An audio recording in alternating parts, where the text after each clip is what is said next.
92 वर्ष बयस ईश्वर अच्छा ना ना आप स्टिल 92 एज कहते आप भूत मान सहित आप अभिज्ञता अच्छी करंजिया कहीं भूत रे भुवनेश्वर कहीं न रे कौन विश्वास करती सतरे गोटे मरी जा झी आसी घर भर पशि तार आत्मा ड्रेसिंग होता वैज्ञानिक दृष्टि मुझे परीक्षा करी मोर कनक्लूजन हूँ जीवन बहिर्भूत अन्य प्रकार चेतनार आविर्भाव रही से केवल भूत प्रेत नुह देव देवी भगवान कौन निजे केबे मला लोक देखी कि भूत बा प्रेत फिजिकल फॉर्म रे मरी जाइतिबा लोक पुणी आसिक आसुची आपण सहित कथा होले जो डाहाणी चिरुगुणी ये करी लोक सब अच्छी ता ना जो हत्या होची ताले कोन सेडा जस्टिफाइड ए डाहाणी ताको मारि दियो चिरुगुणी ताको मारि दियो चिरुगुणी ता काम करूचे आपण के तक हत्या करिया चिरुगुणी डाहाणी डाहाणी तो करंजे देखि डाहाणी माने कोन कर तो आपण जड़े साइंटिस्ट जड़े वैज्ञानिक सी बता भितर केमती भूत पसला बोली आपण भावुछन कोन अछंती नै गोटे परीक्षा करिया पई खाइ के आपनकर इच्छा एते जोर हैला जे सुसाइड पर्यंत कथा गला 92 वर्ष बयस रे आपण एते सुस्थ अछन यार कारण को आपण निया सहित खेलछन निया संगे मु खेल कहली जा 12 वर्ष बयस रे जंगल भितर बाघ खोजछंती पोटासियम साइनाइड खाई हाथ रे धरी भगवान को खोजछंती तो जीवन आपन को कौन सिखेला आपन भितर फ्रस्ट्रेशन आपण बुढ़ा हो जाउछंती 92 वर्ष कारण पुनर्जन्म विश्वास करे पुनर्जन्म विश्वास मृत्यु को भय करती कि नहीं मृत्यु का भय केमती रही यहाँ मल्ले गोटे नूतन पुनर्जन्म पाइबा एंड मोर मोर विश्वास हो कीर्ति कर पुनर्जन्म गोटे बेटर लाइफ पाइबी मो झील को आउ थे पाइबी अलग प्रकार। नमस्कार लाइव 360 जीवन को सूक्ष्म भाव में देखा भल भाव में अन्वेषण करवा जदि सतरे जीवन को भल भाव में निरीक्षण करने चाहूँगी आउ जड़े व्यक्तिंकर पूरा जीवन कहानी जानापी चाहूँगी ताहले सी तो शांतनु आचार्य ठारू अधिक सफलता पाइथिबा जीवन को सूक्ष्म भाव में अनुभव करिथिबा व्यक्ति ओडिशा रे कम मिलिबे। सीत आचार्य जहाँकर बयस वर्तमान 92 वर्ष 92 मु 2 वर्ष तले जेतबले तांकर 90 वर्ष पूरण होइथिला जन्मदिन पालन करा जाउथिला मु तांकर गोटे इंटरव्यू करथिली एवं तांकर व्यक्तित्व बहु वर्ष धरी मते अनुप्राणित करिछि बहु कारणरू आजिर पॉडकास्ट रे श्रीत शांतनु आचार्य को भेटिबा ओडिशार जड़े जनाशुना लेखक अनेक गुड़े बही से लिखिचंती जड़े बुद्धिजीवी श्री अरविंदंकर जो दर्शन से विश्वासी श्रीत शांतनु आचार्य आपण को अनेक गुड़े गुरुत्वपूर्ण कथा कहिबे नेतांक भली आपण को चमकेला भली कथा कहि न पारंती रोचक कथा न कहि पारंती किंतु मु आशा करी आपण श्रीयुत आचार्यंकर प्रत्येकटी कथा को शुणिबे भाविबे चिंता करिवे आउ मु ग्यारंटी दउची ए कथा आपणक कामरे लागिबो कोउठी ना कोउठी जीवन रो जेकोनोसी मोडरे ए कथाटी आपणक कामरे लागिबो। श्रीयुत आचार्य आपणको स्वागत करूची धन्यवाद। ए 92 वर्ष बयस रे आपणको मुंडरे वर्तन कोन चलची कोन भाबुचंदी आपण मो जीवन सार्थक हेची बोली मु भाबुची सफलता कौन सफलता पाइचंदे आपण जहाँ पाइची ता मोर श्रमर मूल्य जो कथा मो लक्ष्य कर रखी मोर जीवन आरंभ करी कैरियर आरंभ करी देहर अंतत 90% सफलता पाइची। फेल्युअर कोठी हेले आपण फेल्युअर हेला मु चाहती गोटे बड़ साइंटिस्ट हो पारि मु गोटे ब्रिलियंट स्टूडेंट थी साइंस रे किंतु दैव जोगे केतक ये कारण मोर प्रोफेसर मान सहित भल टर्म्स रहा ना तेणु मत बाध्य विज्ञान साइड छाड़ी साहित्य आड़क मुहैबा दरकार थिला कारण मु पिलादिन गोटे कवि प्रकृतिर लोक थी कविता बहुत कविता लिखी पंचम षष्ठ श्रेणी आरंभ हो कविता माल कविता सब हो कविता गुड़ा बहुत उच्च प्रशंसित ତେଣୁ ମୋର ଜନ୍ମ ଚେତନା ମୌଳିକ ଚେତନା ସାହିତ୍ୟିକ ହୁଁ ବୈଜ୍ଞାନିକ ମଧ୍ୟ, କାରଣ ମୋର ପୃଷ୍ଠଭୂମି ପାରିବାରିକ ପୃଷ୍ଠଭୂମି ବିଜ୍ଞାନ ଦ୍ୱାରା ଗଠିତ। ମୋର ଅଜା ସେ ଜଣେ ମିଲିଟାରୀ ମ୍ୟାନ୍ ଥିଲେ। ପ୍ରଥମ ବିଶ୍ୱଯୁଦ୍ଧରେ ମେସୋପଟାମିଆରେ ଆଜିର ଇରାକରେ ଯୁଦ୍ଧ କରିଥିଲେ 4 ବର୍ଷ। ତାଙ୍କର ବହୁତ ଯୁଦ୍ଧ ୱାର ଅଭିଜ୍ଞତା ଥିଲା। ସେ ଜଣେ ବୈଜ୍ଞାନିକ ଇଞ୍ଜିନିୟର, ରୋଡ୍ସ ଆଣ୍ଡ ବିଲ୍ଡିଂ। ଆପଣଙ୍କ ଅଜାଙ୍କର? ମୋର ଅଜା, ନିଜ ଅଜା। ତାଙ୍କ ଘର ବି ସେଇ 22 ମୌଜା ପାର୍ବତୀପୁର। ହୁଁ ସେ ଜଗତସିଂହପୁର ଲୋକ। ମାନେ ଆପଣଙ୍କ ଆପଣଙ୍କ ମୋ ମାଙ୍କର ମାର ବାଙ୍କ ବାପା ହୁଁ କୁଳମଣି ମିଶ୍ର। ହଁ ଆପଣ ଜଗତସିଂହପୁର ଜିଲ୍ଲାର? ମୁଁ ସିଦ୍ଧେଶ୍ୱରପୁରଟା ଜଗତସିଂହପୁର ବର୍ଡରରେ ଲାଗିଛି। ହଁ, କଟକ ଆଉ ଜଗତସିଂହପୁର। ଅଫିସିଆଲି କଟକ ଯଦିଓ, ହଁ କିନ୍ତୁ ମୋର ପାଣି ଯାହାକୁ ବାଟି ପାଣି ଯାହାକୁ କୁହାଯାଏ ହଁ ପିଲାର ଗଠନରେ, ଦେବୀ ନଈ ହେଉଛି ମୋର ମୂଳ ମାତା। ହୁଁ ଠିକ ନଈ ଉପରେ ଅଜାଙ୍କର ଗୋଟେ କୋଠା ଘର ସେକାଳରେ ଥିଲା, ସୁରମ୍ୟ ବଗିଚା ଥିଲା। ଆମେ ପିଲା ମାମୁଁ, ମୋର ଗୋଟେ ମାମୁଁ ଥିଲେ ସତ୍ୟନାରାୟଣ ମିଶ୍ର, ଯେଉଁ ଅଳକା ହାଇସ୍କୁଲର ସାଇନ୍ସ ଟିଚର ଥିଲେ। ଆମେ ଯେ ପିଲାମାନେ ସେଠି ପଢ଼ୁଥିଲୁ, ବହୁତ ଅୟସରେ ପଢ଼ିଥିଲୁ। ହୁଁ କିନ୍ତୁ ଭଗବାନ ସହିଲେ ନାହିଁ। 9 ବର୍ଷ ବୟସରେ ମୁଁ ମାତୃହରା ହେଲି। ସେଇ ଯେଉଁ ଶୋକ ବା ଶକ୍, ସେ ମୋତେ କବି କରେଇଦେଲା। ହୁଁ କବିତା ଆରମ୍ଭ ହେଲା ସେଇଠୁ। କୁଆଡ଼େ ଗଲା ମା, ହୁଁ ଏଇଠି ଥିଲା, ଗଲା କୁଆଡ଼େ? 9 ବର୍ଷର ପିଲା ଖୋଜୁଛି ନଈ କୂଳ, ଅରଣ୍ୟ, ବଣ ଭିତରେ। ମୁଁ ବହୁତ ବଣ, ବାପା ଗୋଟେ ସୁବର୍ଣ୍ଣପୁର, ବାଙ୍କି ସୁବର୍ଣ୍ଣପୁରରେ ଚାକିରି କରୁଥିଲେ, ବଣୁଆ ଜାଗା। ଏଠୁ ଅଂଶୁପା କୂଳ, ମହାନଦୀ କୂଳ, ଏ ଦୁଇଟା ଏକ ନଈ ସାଙ୍ଗରେ ମୋର ସମ୍ପର୍କ ବହୁତ। ତେଣୁ ପିଲାଦିନୁ ଏଇ ଯେଉଁ ମାତୃହରା ହେଲା ପରେ ମୋର ଦିଗ୍ଦର୍ଶନ ଆସିଲା ଯେ ମଣିଷ ଜୀବନର ମୌଳିକ ଅନ୍ୱେଷଣ ହେଉଛି ଈଶ୍ୱର ଅଛନ୍ତି ନା ନାହିଁ। ଈଶ୍ୱର ଅଛନ୍ତି ନା ନାହିଁ? ଅଛନ୍ତି ନାହିଁ। ହଁ, ତ ଆପଣ କ'ଣ ପାଇଲେ ବର୍ତ୍ତମାନ ସମୟରେ 92 ବର୍ଷ ବୟସରେ?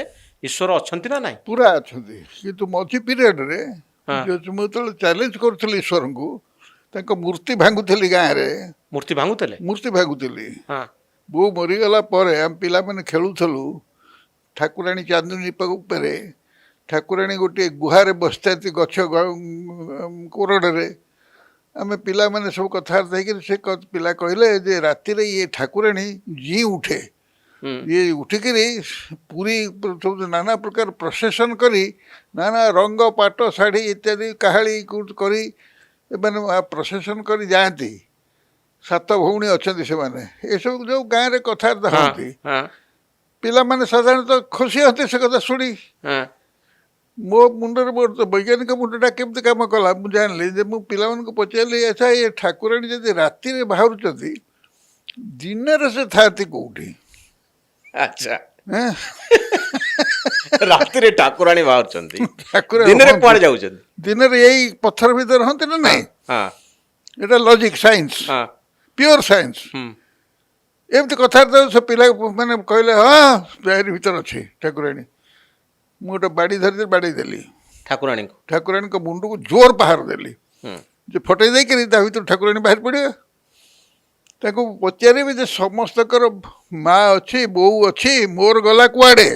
ହୁଁ ଏଇ ଯେଉଁ ରେବେଲ, ଯେଉଁ ବୈପ୍ଳବିକ ବାଳକ, ହୁଁ ସେଇ ହେଲା ସାହିତ୍ୟିକ ଓ ବୈଜ୍ଞାନିକ। ବୈଜ୍ଞାନିକ ଦୃଷ୍ଟିକୋଣ ସମ୍ବଳିତ ସାହିତ୍ୟିକ। ହଁ, ମୁଁ ବିଜ୍ଞାନଟା ସିନା କାର୍ଯ୍ୟରେ କଲି ନାହିଁ। ତ ଉତ୍ତରରେ କ'ଣ ପାଇଲେ? ମା ଗଲା କୁଆଡ଼େ? ମା ମଲା ପରେ, ମା ଗଲା କୁଆଡ଼େ? ମା ଗଲା କୁଆଡ଼େ ଯେଉଁ ପ୍ରଶ୍ନ, ହଁ, ଠାକୁରାଣୀଙ୍କୁ ପଚାରୁଥିଲେ ଆପଣ। ଠାକୁରାଣୀକୁ ଆଉ ପଚାରି ଠାକୁରାଣୀ ତ ବାହାରିଲେନି। ତ ଆପଣଙ୍କ ପ୍ରଶ୍ନ କିନ୍ତୁ ଆସିଲା। ଗୋଟେ ଉତ୍ତର ମୁଁ ପାଇଲି। ହଁ ସେ ଯେଉଁ ମୁଣ୍ଡା ମୁଣ୍ଡା ହେଇକିରି ସିନ୍ଦୁରା 200 ବର୍ଷର ଗୋଟେ ଆମର ଜମିଦାରିଆ ଗାଁ, ସେ ହୁଁ 200 ବର୍ଷର ଜେଜେମା, ତାଙ୍କ ଜେଜେମା, ତାଙ୍କ ଜେଜେମା, ତାଙ୍କ ମା ସବୁ ମଙ୍ଗଳ କାମନା କରିକିରି ପିଲାର ଦେଇଛନ୍ତି ଯେଉଁ ଇଏ ବୋଳିଛନ୍ତି ସିନ୍ଦୁର, ସେଗୁଡ଼ାକ ସବୁ ଟିପ ଚିହ୍ନ ତା ଦେହରେ ଲେଖା ହେଇକି ଥୁଆ ହେଇଥିଲା। ମୋତେ ଆଖିରେ ଜଳ ଜଳ ହେଇ ଦୁଶିଲା। ଏମିତି ଗ୍ରାମୋଫୋନ୍ ରେକର୍ଡ଼ରେ ଗାର ପଡ଼ିଥାଏ, ତାଙ୍କ ଟିପ ଚିହ୍ନ ସବୁ ଦେଖାଗଲା। ମୁଁ କହିଲି ଦେଖ, ମୁଁ ସେଇଠି ଏକୁଟିଆ, ପିଲାମାନେ ଡରରେ ପଳେଇଲେ। ମୁଁ ଏକୁଟିଆ ହେଇକି ଠାକୁରାଣୀ ଆଉ ଭଙ୍ଗା ମୂର୍ତ୍ତି ଆଉ ମୁଁ କହିଲି ଯେ ଏଇ ହେଉଛି ତାହେଲେ ଠାକୁରାଣୀ, ଯେ ଯେଉଁଠି ଲକ୍ଷ ଲକ୍ଷ ବର୍ଷର ସ୍ମୃତି ବିଜଡ଼ିତ ହେଇଛି ଯେଉଁ ପଥର ଉପରେ ମଙ୍ଗଳ କାମନା କରିକି ଲୋକ ରଖିଛନ୍ତି। ଡିପୋଜିଟ୍ ହେଇଛି ତାହା ହିଁ ଈଶ୍ୱର। ହୁଁ ଏହିପରି ଏକ କଲି, କିନ୍ତୁ ମୋ ଭିତରେ ଗୋଟେ ପାପବୋଧ ଜାଗ୍ରତ ହେଲା। ହୁଁ ତାର ଜାଗ୍ରତ ହେଇନଥାନ୍ତା, ଆମେ ଯେଉଁ ସମାଜରେ ବାସ କରୁଛୁ ସେ ସମାଜରେ ଏଇ ପ୍ରକାର ପାପବୋଧ ଜାଗ୍ରତ ପାପବୋଧ କାହିଁକି ଆସିଲା ଶୁଣ ଠାକୁରାଣୀ? କହୁଛି ପାପବୋଧ। ହୁଁ ତୁମେ ଯଦି ତୁମ ଘରର ମୂର୍ତ୍ତିକୁ ଭାଙ୍ଗିଦେବ, ତୁମ ତୁମକୁ ବାପା ମା କହିବେନି ସେଟା କି ଦୋଷ କଲୁ, ତୋର ହାତ ଖଣ୍ଡିଆ ହେଇଯିବ ଭାଙ୍ଗିଯିବ କହିବେନି। ହୁଁ ହୁଁ ହୁଁ ସେ ପିଲାମାନେ, ଗାଁ ପିଲାମାନେ ସମସ୍ତେ ଲାଗି ପଡ଼ିକି ମୋତେ ଏଇଆ କହିଲେ ଯେ ତୋ ହାତ ଛିଣ୍ଡି ପଡ଼ିବ, ତୋତେ କୁଷ୍ଠ ହେଇଯିବ। ଆଚ୍ଛା ଛୋଟ ପିଲାଟେ କେତେ ଦିନ ରେଜିଷ୍ଟ କରିବ? ମୁଁ ସବୁବେଳେ ଭାବେ ଏ ହାତଟା ରହିବନି, କାରଣ ଏ ହାତରେ ମୁଁ ଭାଙ୍ଗିଛି ଠାକୁରାଣୀ। ଏଇ ଯେଉଁ ପାପବୋଧ ରହିଲା, ୟାକୁ ଭାଙ୍ଗିବା ପାଇଁ ମୁଁ ବିଜ୍ଞାନ ପଢ଼ିଲି। ହଁ ରେଭେନ୍ସା କଲେଜିଏଟ୍ ସ୍କୁଲରେ ଆସିକିରି ସମଗ୍ର କଟକ ସହରର ବାରମ୍ବାର ବୁଲି, I became A very practical minded person. ମୋର ଯେଉଁ ରୋମାଣ୍ଟିସିଜମ୍ ମୁଁ କବିତାରେ ଲେଖୁଥିଲି ପ୍ରକୃତିକୁ ନେଇକିରି, ସେଗୁଡ଼ାକ ସବୁ ପଛକୁ ରଖି ମୁଁ କହିଲି ହ୍ୱାଟ୍ ଇଜ୍ ଦିସ୍ ପ୍ରକୃତିର ଜିନିଷଟା କ'ଣ? ଏ ଜଗତରେ ଯଦି ୟାର ଅର୍ଥଟା ଏଇଆ, ମନେକର ସବୁକୁ କୋଶ୍ଚିନ୍ କଲି। ମୁଁ କହିଲି ଯେ ତମେ ଯାହାକୁ କହୁଛ ଗୋଟେ ମୂଲ୍ୟବାନ ଜିନିଷ, ମୂଲ୍ୟଟା କେଉଁଠି ଅଛି ତା ଭିତରେ ଦେଖାଅ ମୋତେ। ହୁଁ ନ ଦେଖିବା ପର୍ଯ୍ୟନ୍ତ ବିଶ୍ୱାସ କରେ। ବାପାକୁ ତମେ ବଡ଼ ବୋଲି ମାନିବ, ବାପାଙ୍କର ମୂଲ୍ୟଟା କେଉଁଠି ଅଛି? ପିତୃତ୍ୱ। ହୁଁ ପିତୃତ୍ୱ କାହାକୁ କୁହାଯାଏ? ତାଙ୍କର ସ୍ନେହ। ଯଦି ଗୋଟେ ବାପ ସ୍ନେହ କରୁନାହିଁ ତାର ପିଲାଙ୍କୁ, ସେ ତା ପାଇଁ ଦେବତା ନୁହଁ, ସେ ହେଉଛି ଗୋଟେ ଅସୁର। ହୁଁ ତେଣୁ ସେ ପିଲା ତାଙ୍କ ପ୍ରତି ସେଇଭଳି ମନୋବୃତ୍ତି ନେବ। ଏଇ ଯେଉଁ ରିଭଲ୍ୟୁସନାରୀ ମନୋବୃତ୍ତି ଆସିଲା, ସେଗୁଡ଼ାକ ସେ ସମୟର ଅଦୃଶ୍ୟରେ ଏଇ ଯେଉଁ କମ୍ୟୁନିଷ୍ଟମାନଙ୍କର ଚିନ୍ତାଧାରା ଓ ରାସନାଲିଷ୍ଟମାନଙ୍କ ଚିନ୍ତାଧାରା ମୋ ଭିତରେ ପଶିଯାଇଥିଲା। ହୁଁ ଏଇ ପ୍ରକାର ଏକ ମନସ୍ତତ୍ୱ ଭିତରୁ ମୁଁ ବାହାରିଲି, କଲେଜକୁ ଗଲି, ପାଠ ପଢ଼ିଲି, ସାଇନ୍ସରେ ପଢ଼ିଲି। ମଝିରେ ଗୋଟାଏ ସମୟରେ ସ୍ଥିର କଲି ଯେ ମୁଁ ଖାଲି ସାଇନ୍ସିଷ୍ଟ ହେବି ନାହିଁ, ମୁଁ ତାର ପ୍ରୟୋଗ କରିବି। ହୁଁ ତେଣୁ ମୁଁ ମେଡ଼ିକାଲ କଲେଜରେ ପାଠ ପଢ଼ିବା ପାଇଁ ବାହାରିଲି, ନାଁ ଲେଖେଇଲି। ମୁଁ ଏ ପର୍ଯ୍ୟାୟକୁ ଆସିବି। ମୋର ଏଇଠି ଗୋଟିଏ କୋଶ୍ଚିନ୍ ଆପଣଙ୍କ ପାଇଁ ରହିବ ଯେ ମୁଁ ଆପଣଙ୍କୁ ଯେତିକି ପଢ଼ିଛି, କରଞ୍ଜିଆ ଡାଏରୀ ଆପଣ ଲେଖିଲେ ଲାଟରନ୍। ଯେତେବେଳେ ଆପଣ ଅଧ୍ୟାପକ ଥିଲେ କରଞ୍ଜିଆରେ, ମୟୂରଭଞ୍ଜରେ, ତା ଦେହରେ ତା ଭିତରେ ଆପଣ ଅନେକ ଗୁଡ଼ିଏ ଭୂତ ପ୍ରେତଙ୍କ କାହାଣୀ କହିଲେ। ଆମେ ବହୁ ସମୟରେ ଯେତେବେଳେ ଆପଣଙ୍କୁ ଡାକୁ ଟିଭି ଷ୍ଟୁଡ଼ିଓକୁ, ଯେତେବେଳେ ଶାନ୍ତନୁ ବାବୁ କହୁଛନ୍ତି ମୁଁ ଭୂତଙ୍କ ସହିତ କଥା ହେଇଛି, ତାକୁ ନେଇ ବହୁତ ଲୋକ କ୍ରିଟିସିଜିମ୍ କରନ୍ତି ଯେ ଜଣେ ବୈଜ୍ଞାନିକ ଏତେ ବଡ଼ ଲୋକ, ଇଏ କହୁଛନ୍ତି ଯେ ମୁଁ ଭୂତଙ୍କ ସାଙ୍ଗରେ କଥା ହଉଛି, ଭୂତକୁ ଅନୁଭବ କରିଛି। ତ ଆପଣ କ'ଣ ଷ୍ଟିଲ୍ 92 ଏଜ୍ରେ କହୁଛନ୍ତି ଆପଣ ଭୂତମାନଙ୍କ ସହିତ ଆପଣଙ୍କର ଅଭିଜ୍ଞତା ଅଛି? ବୈଜ୍ଞାନିକ ଦୃଷ୍ଟିରୁ ମୁଁ ସେ ପରୀକ୍ଷା କରିଥିଲି ଓ ମୋର କନକ୍ଲୁଜନ୍ ହେଉଛି ଜୀବନ ବହିର୍ଭୂତ ଅନ୍ୟ ପ୍ରକାର ଚେତନାର ଆବିର୍ଭାବ ରହିଛି। ସେ କେବଳ ଭୂତ ପ୍ରେତ ନୁହଁ, ଦେବ ଦେବୀ ଭଗବାନ ବିଶ୍ୱ ବ୍ରହ୍ମାଣ୍ଡର ତପଲୋକରେ ଋଷିମାନେ ଅଛନ୍ତି, ଜନଲୋକ, ଯାହା ଆମର ଶାସ୍ତ୍ରରେ ବର୍ଣ୍ଣନା ହେଇଛି ସବୁ ଗୋଟିଏ ଗୋଟିଏ ସତ୍ୟ। ୟାର ପ୍ରମାଣ କରଞ୍ଜିଆରେ ପାଇଲି। ତ କରଞ୍ଜିଆରେ କେମିତି ପାଇଲେ ଆପଣ? କରଞ୍ଜିଆରେ କାହିଁକି ଭୂତ ରହିବେ, ଭୁବନେଶ୍ୱରରେ କାହିଁ ନ ରହିବେ? ସେଇଟା ହେଉଛି କଥା। ହଁ ତ କରଞ୍ଜିଆ ଶୁଣ, ମୋର ମୁଁ ସେଠିକି ଗଲି 82 ମସିହା, 1982 ମସିହା। ମୋର ଯିବାର କିଛି କାରଣ ନଥିଲା। ମୋତେ ଆମର ଏଇ ଯେଉଁ ଷଡ଼ଯନ୍ତ୍ରକାରୀ ଅଫିସର ଯେଉଁମାନେ ମୋତେ ଲାଇକ୍ କରନ୍ତି ନାହିଁ, ସେମାନେ ମୋତେ ତଡ଼ିଲେ, ବହୁତ ତଡ଼ାତଡ଼ି କଲେ। ମୁଁ ଗଲି। ଆଶ୍ଚର୍ଯ୍ୟଜନକ କଥା, ମୁଁ ଆନନ୍ଦପୁର ଟପିବା ପରେ ମୋ ଭିତରୁ ଦୁଃଖ ବୋଧ ଚାଲିଯାଇକି ଯେ ମୁଁ ତଡ଼ା ଖାଉଛି ବୋଲି ମୋର ଆନନ୍ଦ ବୋଧ ଆସିଲା। ମୁଁ ବନବାସରେ ଅଛି ପ୍ରଭୁ ରାମଚନ୍ଦ୍ର। ଫିଲିଂସ୍ ଆସିଲା ହଠାତ୍ ମୋତେ ଭାରି ଖୁସି ଲାଗିଲା। ସେଇ ଖୁସି ଅବସ୍ଥାରେ ଗୋଟେ ବର୍ଷା ହେଉଥାଏ, ଛାତଟା ପୁଣି ବସ୍ର ଛାତ କଣା, ପାଣି ଗଳ ଗଳ ହେଇକିରି ଗଳୁଥାଏ ସରକାରୀ ବସ୍। ସେ ସରକାରୀ ବସ୍ ଯାଉଛି ସକାଳ 6ରୁ, କରଞ୍ଜିଆ ଯିବ ଦିନ 3ଟା ବେଳେ ପହଞ୍ଚିବ।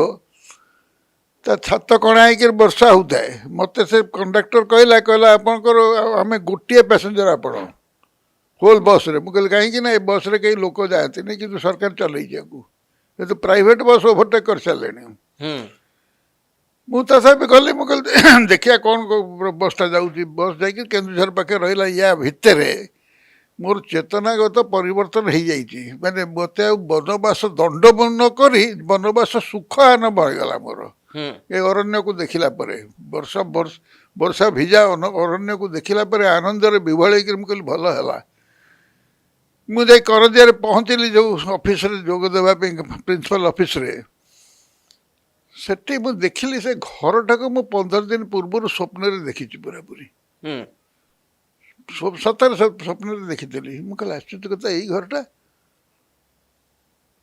से स्वप्न रे मु देखी जे मु जो जाकर पहुँचली जॉइन करने 15 दिन आगुरी कहूँ तुमको पूर्व एडवांस ड्रीम जड़े लोक से एक ऑफिस रु बाहरला पियन श्रेणी लोक मत कहला आप आसीगले सारे मु कहली हाँ ना बेसी दिन आप रही या कही से स्वप्न रे मु तार 15 दिन पर आसली एठिकी एटी पहुँचिक मुझे जॉइन करके रिपोर्ट नौ दौची जॉइनिंग रिपोर्ट मत घेरी आम स्टाफ स्टूडेंट्स क्लर्क्स सब घेरी मुझे देखिली झरका बाटे जो अननोन पर्सन मत चाहिए निरीक्षण करुच्ची मत पचारे किए देख से जाकि सब पचारे कौन कौन तुम कम ना ये सार आसिले सहित मोर कथबार्ता अच्छी से कहले से तो आसुच्च बर्तमान जो जॉइनिंग रिपोर्ट दौरान एपर से बस रे ओदा होती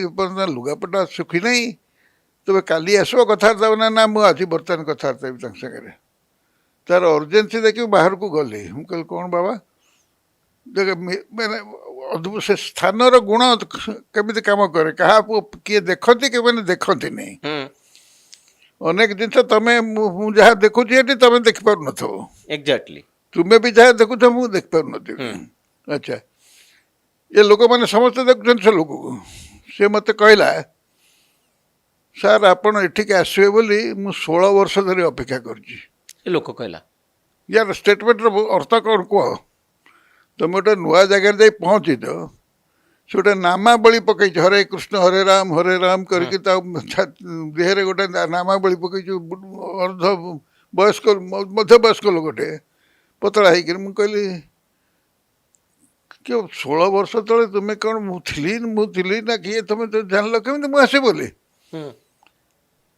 ना मुझे खाली आसी ना आपण जगार गोटे कम करने मुझे पचारि तुम्हें किए से कहला मु जड़े नृत्य शिल्पी मुझे मैंने ना मु नृत्य खाली कला जाने ना नूतन कला आविष्कार करे एमती कहूँ बा मुझे लिखी से बई प्रथम करंजिया डायरी गोटे लिखाई मन कहूना से लोक गोटे ठिया कहली कौन तुम कला कौशल गोटे देखिले ना मतलब मनुष्य भितर राधा भाव प्रवेश करे वैष्णव माने ताकर कौन हुए भीतर से भावटा को कलार नृत्य प्रकाश करें यही भाषा कहता है क्वालिफाइड लोक भाया मुझे कि साधारण लोकटे गोटे साधारण रास्ता बुलूया लोक भाई मुझे हाँ मत काली कथबार्ता हवा बर्तमान मत खाली टे चुंबक देखई दियो ये तुम कौन शिल्पर कलार कौन पर्यंत उत्तीर्णता है से डेला उपर को एमती लीलायित होकर डेला जमी नृत्य जो भंगी जमी डिहती से ऊपर को नहीं पड़ला प्राय 2-3-4 सेकेंड पर्यंत पवन में भाषिला भाया रहा पड़ा नहीं कहली ये कौन कथा man could challenge gravitational force से कहला यहाँ जो भाव जगत प्रवेश करेंगे एगुड़िक सब चली कौन से फिजिकाल ल काम करनी मुझे तुम काली आस कथबार्ता कर से काली आसला किंतु सांगे गोटे बंडल देकर आसला गोटे रसगोल्ला 2 पैकेट आनी मुझे कहली गोटा कहीं आनीच ना आपन को मु नृत्य प्रदर्शन करी गोटे कला प्रदर्शन करी किसी भेटी देवा को आनी कहली ना मत भेटी दरकार नहीं तुम्हें भेटी को फेरी दे आसला पर कथबार्ता से लोक भैनिश करगला मुझे पियन देकर पठेली से आउ आसनी मुझे देखनी किंतु ठीक तार 7 दिन पर भाई की मुखी बोली गोटे लोक को भेटिली गोटे हरिजन लोक से हरिजन लोक गोटे आमर गोटे बोधे भातृबंधन जो ये हूँ गम्हा पूर्णमी ରାକ୍ଷୀ ପୂର୍ଣ୍ଣିମା ହଁ। ସେ ପାଳନ ହେଉଥାଏ। ସେଠି ଗୋଟେ ସଭା ହେଉଥାଏ। ସେ ସଭାରେ ଇଏ ଲୋକ ବିତରଣ କରୁଥାଏ ଏଇ ଯେଉଁ ରାକ୍ଷୀ ହୁଁ ଆସି ମୋ ହାତରେ ଗୋଟେ ବାନ୍ଧିଲା।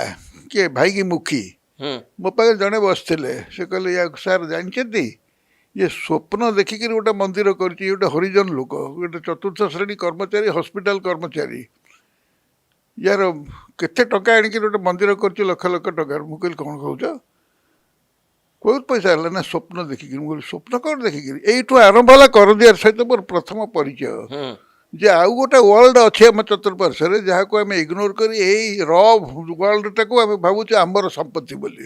ହୁଁ ୟାର ପୋତା କେତେ ଉଭା କେତେ ଜଣା ନାହିଁ। ମୁଁ ତାପରେ ସେ ମନ୍ଦିର ଉପରେ ତାକୁ ଗଲି। ତାଙ୍କର ସେ କହିଲା ଆପଣ ଯେଉଁଦିନ ଉଦ୍ଘାଟନ ହେବ ଆପଣଙ୍କ ହାତରେ ଉଦ୍ଘାଟନ ହେବ ସେ ମନ୍ଦିର। ମୁଁ ଉଦ୍ଘାଟନ କଲି। ତାଠୁ ସମସ୍ତ ଡିଟେଲ୍ସ ତାର ଇଣ୍ଟରଭ୍ୟୁ କଲି ତୁମର ସାମ୍ବାଦିକ ମେଥଡ଼ରେ। ତାକୁ ଖବରକାଗଜରେ ପ୍ରକାଶ କଲି। ଧରିତ୍ରୀ ମୋର କାଗଜ ପ୍ରତ୍ୟେକ ୱିକ୍ରେ ସେ ଧରିତ୍ରୀରେ ବାହାରିଲା କାଗଜ। ସବୁ ବଡ଼ ବିଚିତ୍ର କଥା ସବୁ କରନ୍ତି ଥାଇରେ ଯାହାକୁ ଲୋକ ଦେଖୁଛନ୍ତି କିନ୍ତୁ ଇଗ୍ନୋର କରନ୍ତି, କେହି ପ୍ରକାଶ କରନ୍ତି ନାହିଁ। ହୁଁ ସେଇଟା ହେଉଛି ସ୍ଥାନ ଗୁଣ। ଏଥିରୁ ମୁଁ ଗୋଟେ ଲକ୍ଷ୍ୟ କଲି ଯେ ଆମ ଚତୁଃପାର୍ଶ୍ୱରେ ଯେତେ ସାଧାରଣ ଲୋକ, ଯେଉଁମାନେ ନେଟିଭ୍ ଲୋକ ସେଠି ଅଛନ୍ତି, ଆଦିବାସୀ ଅନ୍ୟାନ୍ୟ ସବୁ କର୍ମଚାରୀ, କେବଳ ସରକାରୀ କର୍ମଚାରୀ କେଇ ଜଣଙ୍କୁ ଛାଡ଼ିଦେଲେ। ତୁମେ ଯେମିତି ହେଲେ କହିଲ ଯେ ଭୂତ ପ୍ରେତ ଗୋଟା କ'ଣ, ଆମେ ତ କେହି ଜାଣିନୁ, ଆପଣଙ୍କୁ ଦେଖିଲେ।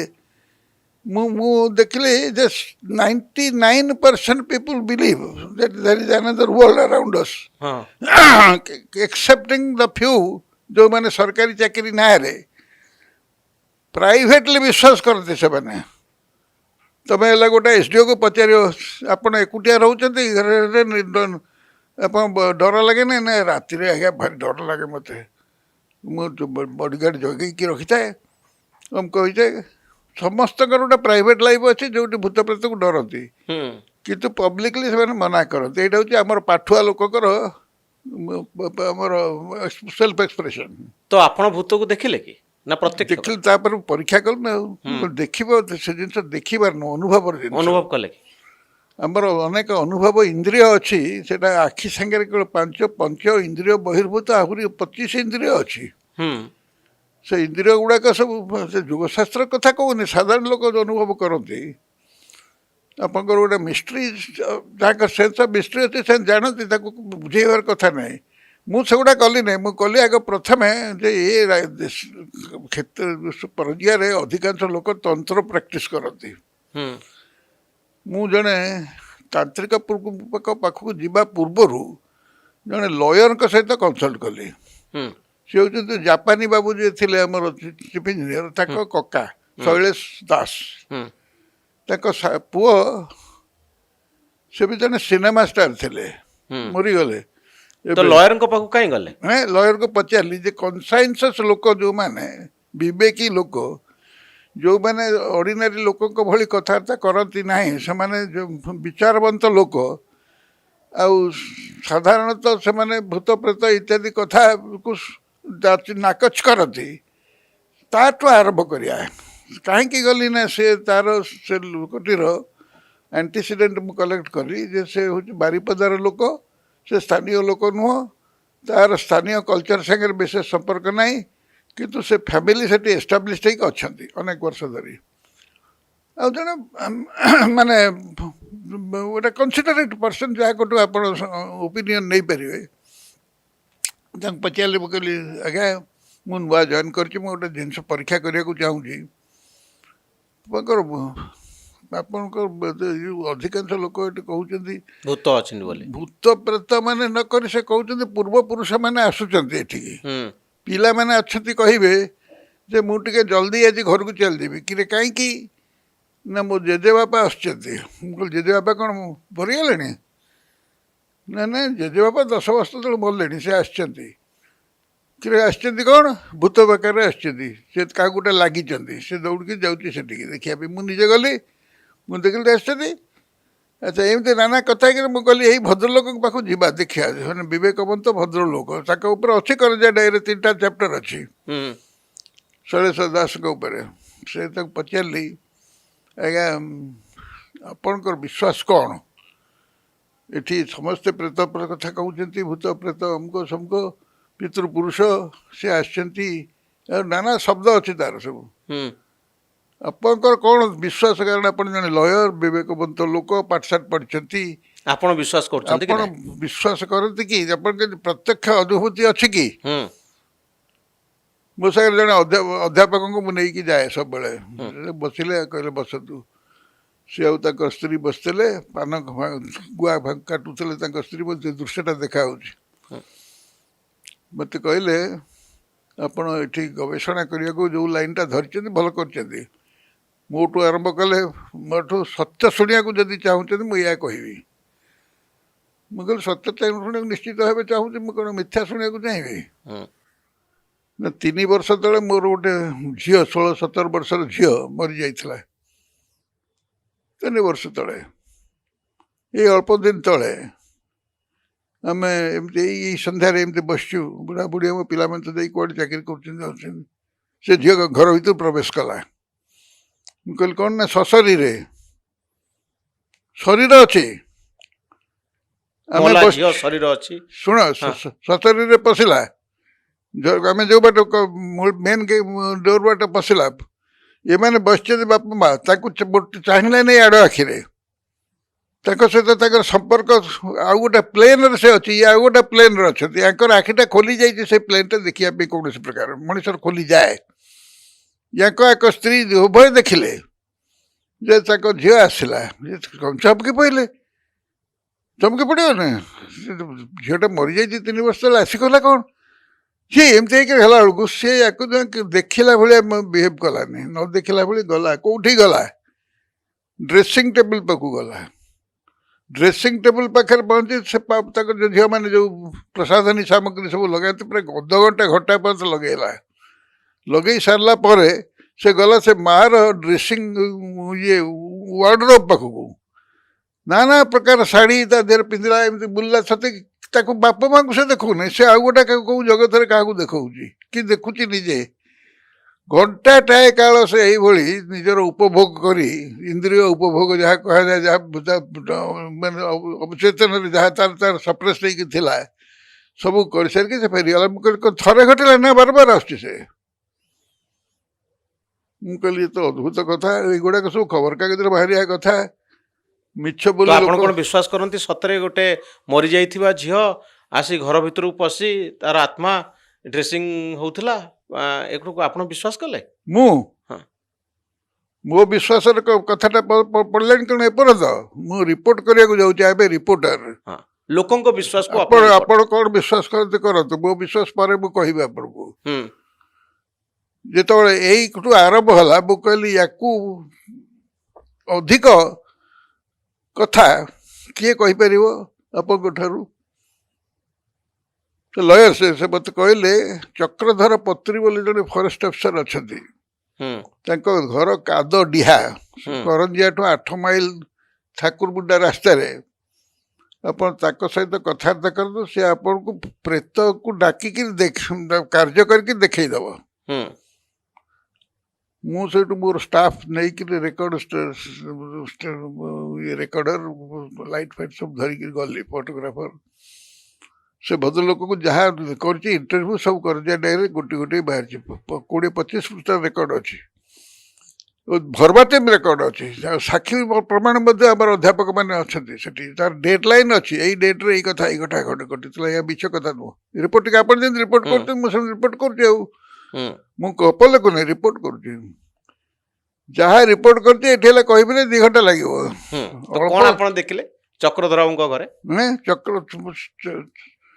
ଚକ୍ରଧର ପତ୍ରୀ। ହୁଁ ମୁଁ ଚକ୍ରଧର ପତ୍ରୀଙ୍କ ଝିଅ ମୋ କଲେଜରେ ପଢ଼ୁଥିଲା। ମୁଁ ତାକୁ ଡାକିଲି, ତା ନାଁ ରାସେଶ୍ୱରୀ। ହୁଁ ଏସବୁ ଡିଟେଲ ମାନେ ଅଛି ମୋର, ବହୁତ ବର୍ଷ ହେଇଗଲାଣି।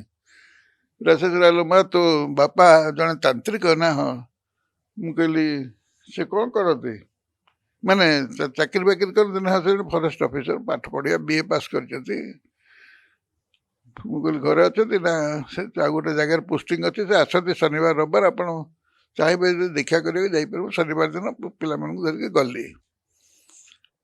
ବହୁତ ଲମ୍ବା କଥା, ତାକୁ ସର୍ଟରେ କରିବା ପାଇଁ ଆଗ ପ୍ରଥମେ ହୁଇଜ୍ ଚକ୍ରଧର ପତ୍ରୀ ମୁଁ ଆଗ ପ୍ରଥମେ କଲେକ୍ଟ କଲି ତାଙ୍କଠାରୁ, ଯେ ଆପଣ କିଏ କୋଉଠୁ ଆସିଲେ।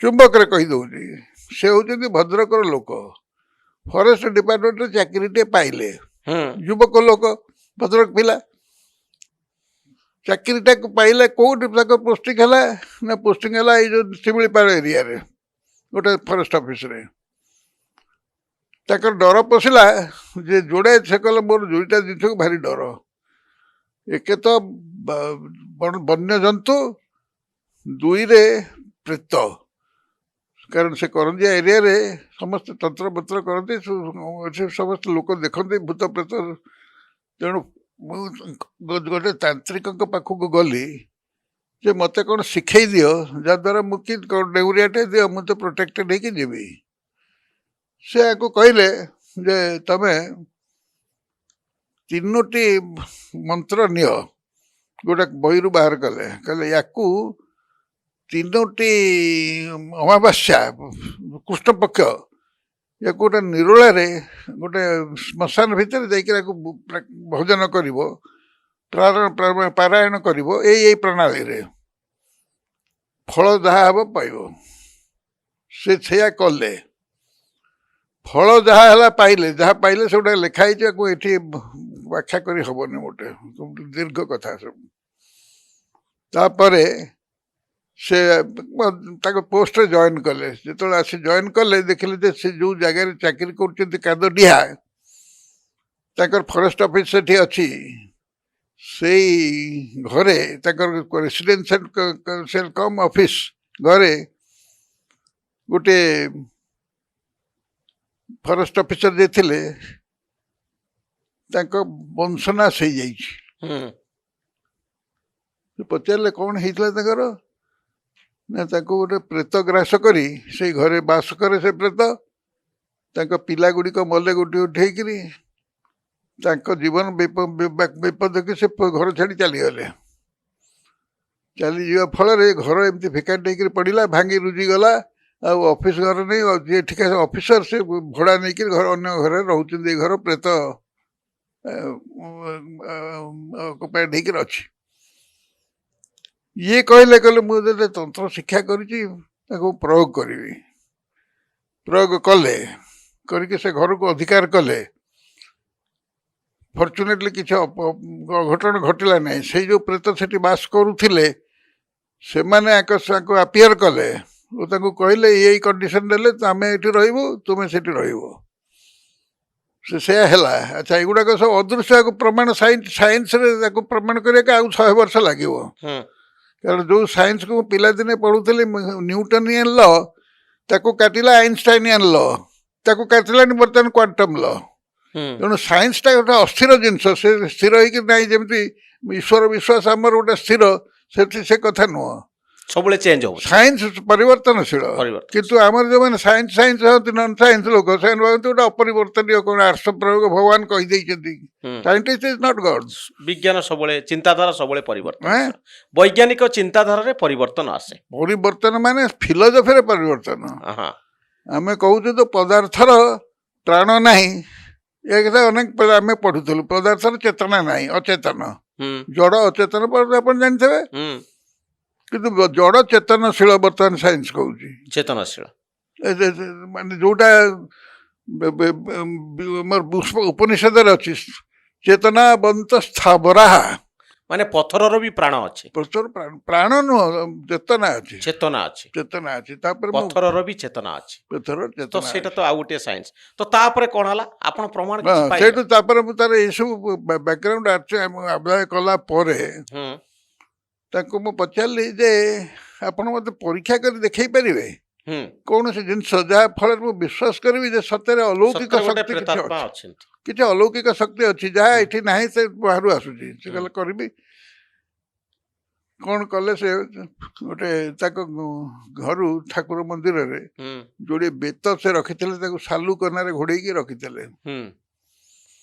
तो झील कहले से बेत अजा को आने बेत अजा ना बेत अजा आसिले गोटे पूजा कले गोटे तांत्रिक कोठी अच्छी से कोठी सब आप देखते 64टा घर कराए भर 64 प्रकार शक्ति को आवाहन कराए 15-20 मिनिट भर से ही गला पूजा मते कहले आपण ए परीक्षा अंशग्रहण करेंगे मुझे कहली यस व्हाई नॉट भय करेंगे मु साइंस पढ़ी मेडिकल पढ़ी सब व्यवच्छेद कि तेणु बर्तमान मोर pure curiosity as a scientist not as anything else I will do it से कहले ये बता दीट को हाथ धरतु सेपटे गोटे लोक को कहले तू धर तापर कौन हम से परीक्षा करके कह गोटे काम करी धरी भी नहीं काखरे जाकिबी ना कहीं धरिले तुम्हें तुमर मत हिप्नोटाइज कर हाथ टेक कर सब कर बढ़िया कर एमती कर मुझे काखरे जाकिबी मोर से रही मोर क्षमता ना काखरे जाकुना आमर तो हाथ किसी नौने से देहरु शक्ति नौ देहरु भी किसी शक्ति नौने से चेतनार शक्ति नौ कॉन्शियसनेस रु तो बेत दिटा को आपण खाली आपण स्किन कांटेक्ट रे आसले से उज्जीवित हो जीवो मुझे सेपटे गोटे बड़ मनुष्य को रख ना गोटे छोट पिला को रख जार कांड ज्ञान उदय है नहीं से बुझी पार ना कौन करुचु से गोटे 8-9 वर्ष पिला को डाकिले से उठिया गला आम ठिया हेलु तापर 3टी परीक्षा मु कली सिस्टमेटिकली जे परीक्षा मुझे पचारि तुम्हें किए से तांत्रिक पचारा अरे सुना रूपा तमें आसिल माने बेत भितर प्रवेश कल कि आम एम धरचु हाथ धरनु एम काखेर धरचु से बेता दीटा एति चौड़े थिला हठात तार मझी बाड़े होगला टोकिना अच्छा बता दीटा मन को जो लाइफ पाई बाड़े होगला क्यूरियोसली मु कहली अच्छा ये शक्तिटा कौट आसला मु साइंटिस्ट ना एनीथिंग मूविंग जहाँ को मूव करिया गोटे शक्ति खर्च न कले मूव कर मो शरीर तो एनर्जी जाऊ नहीं कारण मुझे हाथ एमती करूनी किए बढ़ेला यहाँ प्रथम क्वेश्चन मोर साइंटिस्ट हिसाब से तार उत्तर मु अन्य जगह लिखी से जगह कौन हूँ आगे देखई दे जाऊँ द्वितीय थर से पचारा आसिल एगेन एटा कनफर्म है हो भोग दिय से कौन कला गोटे छुंची रे पूजा होता से छुंची तार यही जगह रे टिके गार मान काटिदेला टिके अल्प रक्त टिके बोला टिके चम तलू तापर तो अरुआ चाउल थोला हाथ ताक एमती रखिला से बता दीटा पाखे रखिला कहला अरे सुना भोग ने सुना जहाँ ना आम जापरनु सुना किए रूपा किए ये भोग नवा द्वारा से आइडेंटिफाइड हेले गोटे बोता ता भितर से बंकई गला बंकई या हाथ उपर बुली आसी जीभर चाटिला भाई चाटी दे सब सीधा हो गला ये शक्तिटा आसूची कौटू गोटे गोटे बाड़ी भीतर को ये शक्ति आसूची कौटू से बंका हम हो पुणी सीधा हम ये ये लिविंग जिनस नुह सापटा नुह कि आउ गोटा जिनस शिखई किए कर बताटा को कौन किए शिखेब रूपा भी से कला से शिखई एमती देह सीधा है कहला बर्तमान पचार प्रश्न मुझे पचारि मोर जगार ट्रांसफर हबार समय हो जाएगा बोली शुणुची मोर ट्रांसफर हम सी ये तांत्रिक ता झील पढ़ुची मुझे बहुत पपुलर हो गली जो खबर कागज बाहर करंजिया से करंजियार लोक हिसाब से कहला आम तो आप छाड़ू ना से कौन कह कहला पचार सरकारी चाकरी मुझे अर्डर दब मुझे बाध्य जी ना केमती ना हे सुना रूपा ये सार कर एटू ट्रांसफर हम बदली भत्ता दीटा ठकिना हेले सी आश्चर्य कहला अरे आपको बदली बंद कर हेबनी नो साउंड से मत पचारा आउ कौन पचारतु मु कहली बदली ऑर्डर केबे आसीबो एकदम मैंने स्पेसिफिक 21 थर पिटी है ठक ठक ठक ठक ठक मैंने प्रश्न उत्तर मिलूँ केमती 21। 21 तारीख दिन से मसरे आसी पहुंचला ऑर्डर। हम्म द्वितीय प्रश्न है कौटिकी ट्रांसफर हो से मत कहला चक्रधर पत्री आप गोटे निरोला रूम को जातु कागज खंडे नियंतु ता देहरे छोट छोट टुकुरा कर दियंतु ता देहरे गोटे गोटे जगार ना लिखंतु जोठी संभावना अच्छी हम्म अपन जदि चाहिए संभावना नाही रो भी लिखंतु से नाही हाँ रु उठेब ठीक जिनस उठेब।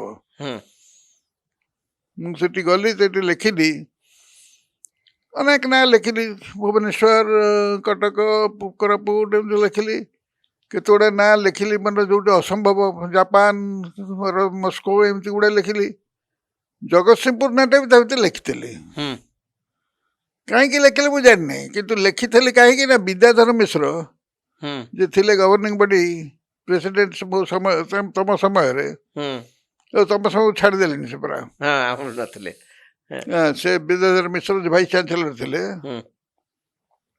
से ताकू सरकार से मत पचारे दिने आपण कौट अच्छा मुझे करंदिया प्रिंसिपल अच्छी ना इतने दूर कहीं जाऊँ जगतसिंहपुर कॉलेज को आसुना मुझे लगे मो घरटा से पाखे मुझे जानी जगतसिंहपुर कॉलेज मैनेज करा भारी कष्ट ये बर्तमान अनकंट्रोलेबल अवस्था हो गलानी कॉलेज रिजल्ट स्ट्राइक स्क्राच कर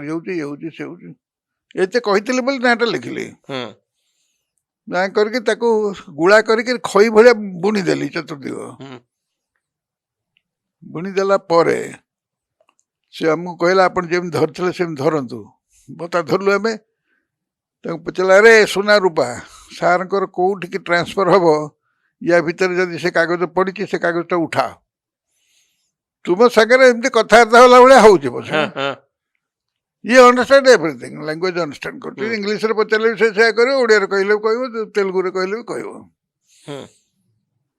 जगतसिंहपुर उठेला से जगतसिंहपुर से कड़े पड़ता ये अनेक कथा पड़ी घोषारी नेला आमको घोषारी नहीं कि सही सीधा ठिया करी से दीटा एक बता एकाठी लगिकी से कागज खंड एडी खंड गुड़ीटाए तो टेकिला मु कहली अरे आसे तो कोऑपरेट कला नक मुझे हलईदेली साइंटिस्ट हिसाब से गोटे परीक्षा करूँ गली पड़ा तांत्रिक कहला उठा उठा कहीं पकेल पुणी उठेला मुझे हलईदेली से पड़गला मैंने देखा मु कोऑपरेट करूँ मु mentally I am not cooperating with that किंतु he is insisting on this answer आम खोलिकी देखल जगतसिंहपुर लिखाई मु खुशी हली नहीं जगतसिंहपुर कारण जानी बड़ा डिस्टर्बिंग एरिया तो मतलब पड़ा तो मुझे जानली जमी गोटे जिन आसूची तापर आई कंटिन्यूड मोर झीटी सान झी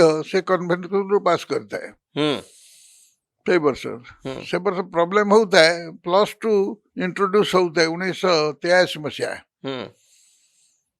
+2 इंट्रोड्यूस हम से तो आम पाक आसी था जो मैंने इंग्लिश मीडियम स्कूल पास कर इंग्लिश मीडियम जिते स्टुआर्ट कॉलेज हम कॉलेज कन्वेंट कॉलेज स्कूल जो पास कर हाई स्कूल +2 सिस्टम जी नॉट इन ट्रेडिशनल जद्वारा मुझे जानली मो झीटी गोटे वर्ष लुज कर कारण कन्वेंट स्कूलटा हूँ 12th क्लास सिस्टम आमर मैट्रिक 11th 12th क्लास तेणु से पिला को आम एडमिशन दो गोटे वर्ष उपर ये सरकार गोटा एमती करदेला मु भाविली झीर वर्ष गला तेणु ग्राजुएट हाँपाई तार 5 वर्ष लगे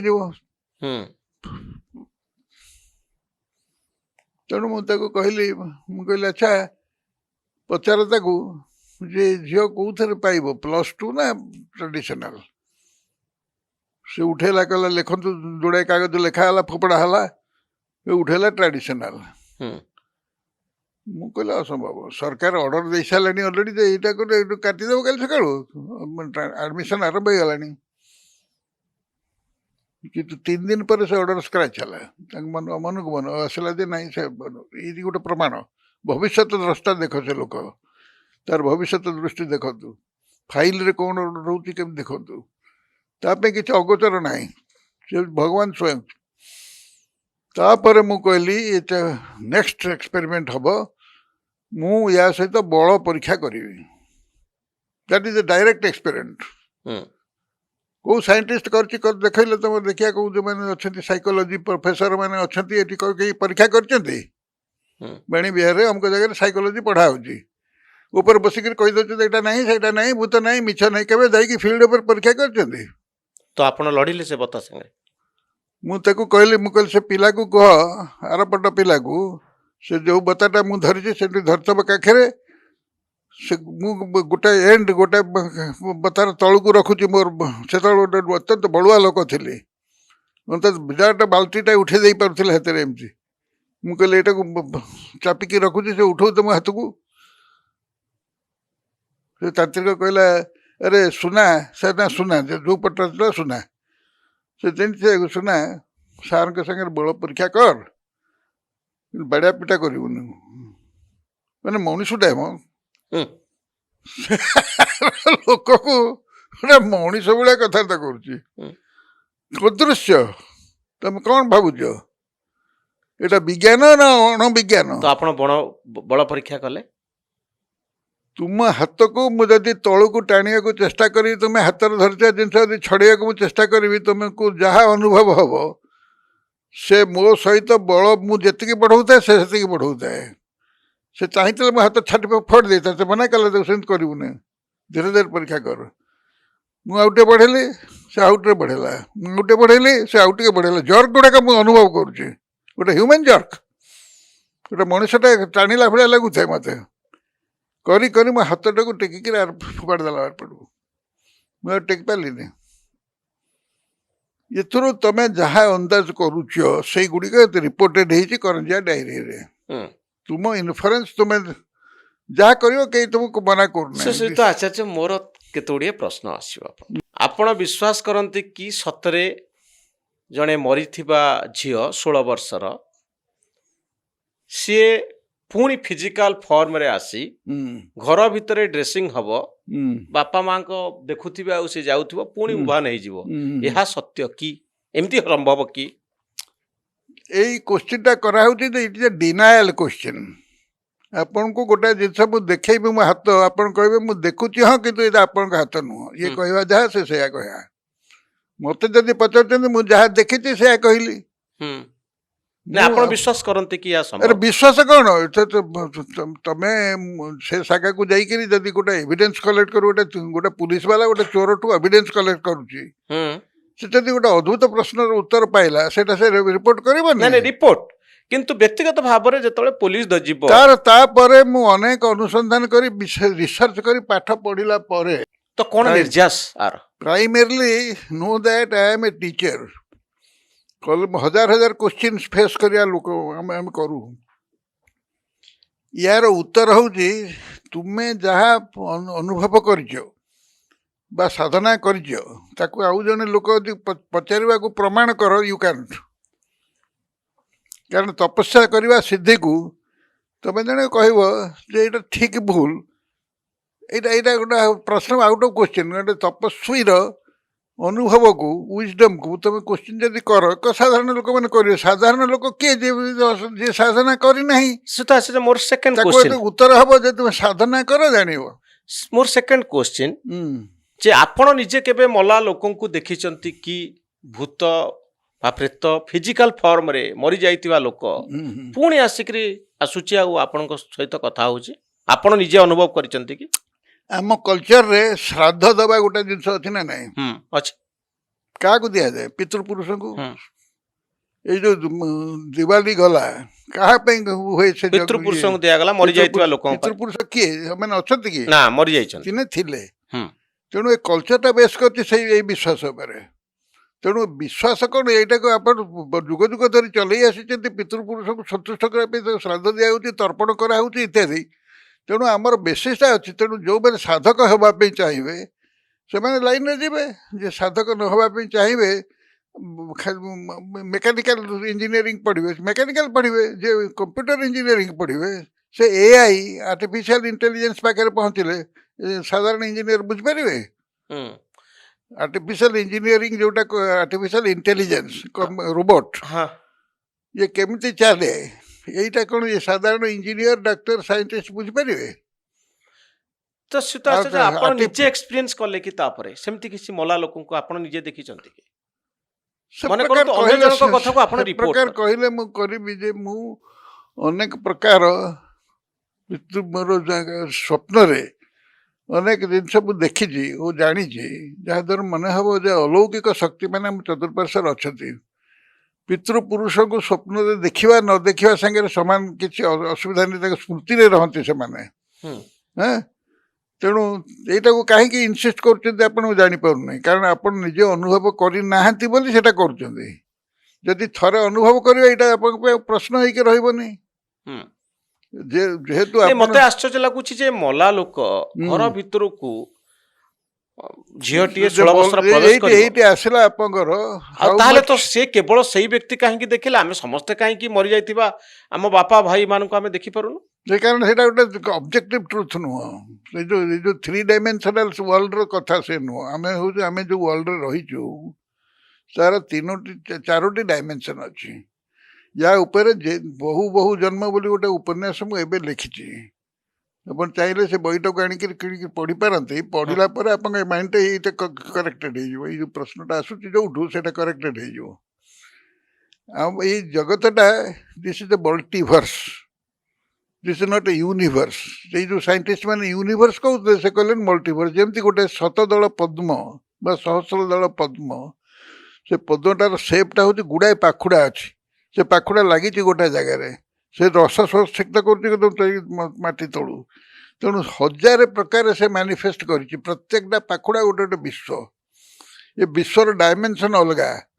ଆମେ ଯୋଉ ବିଶ୍ୱରେ ଅଛୁ ପିତୃଲୋକମାନେ ସେ ବିଶ୍ୱ ସେଇ ଡାଇମେନ୍ସନରେ ନାହାନ୍ତି। ତା ଆମଠାରୁ ଅଧିକା ଡାଇମେନ୍ସନରେ ଅଛନ୍ତି। ଦେବଲୋକକୁ ଗଲେ ସେ ଆଉ ଗୋଟେ ହାୟର ଡାଇମେନ୍ସନରେ ଅଛନ୍ତି।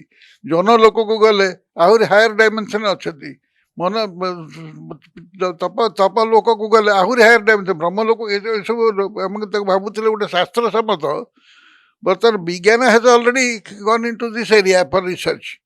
ତେଣୁ ହାୟର ରିସର୍ଚ୍ଚ ଯେଉଁମାନେ କରନ୍ତି ସେମାନଙ୍କର ମାଇଣ୍ଡଟାକୁ ସେ ଲଜିକଟା ପାଇଯିବେ।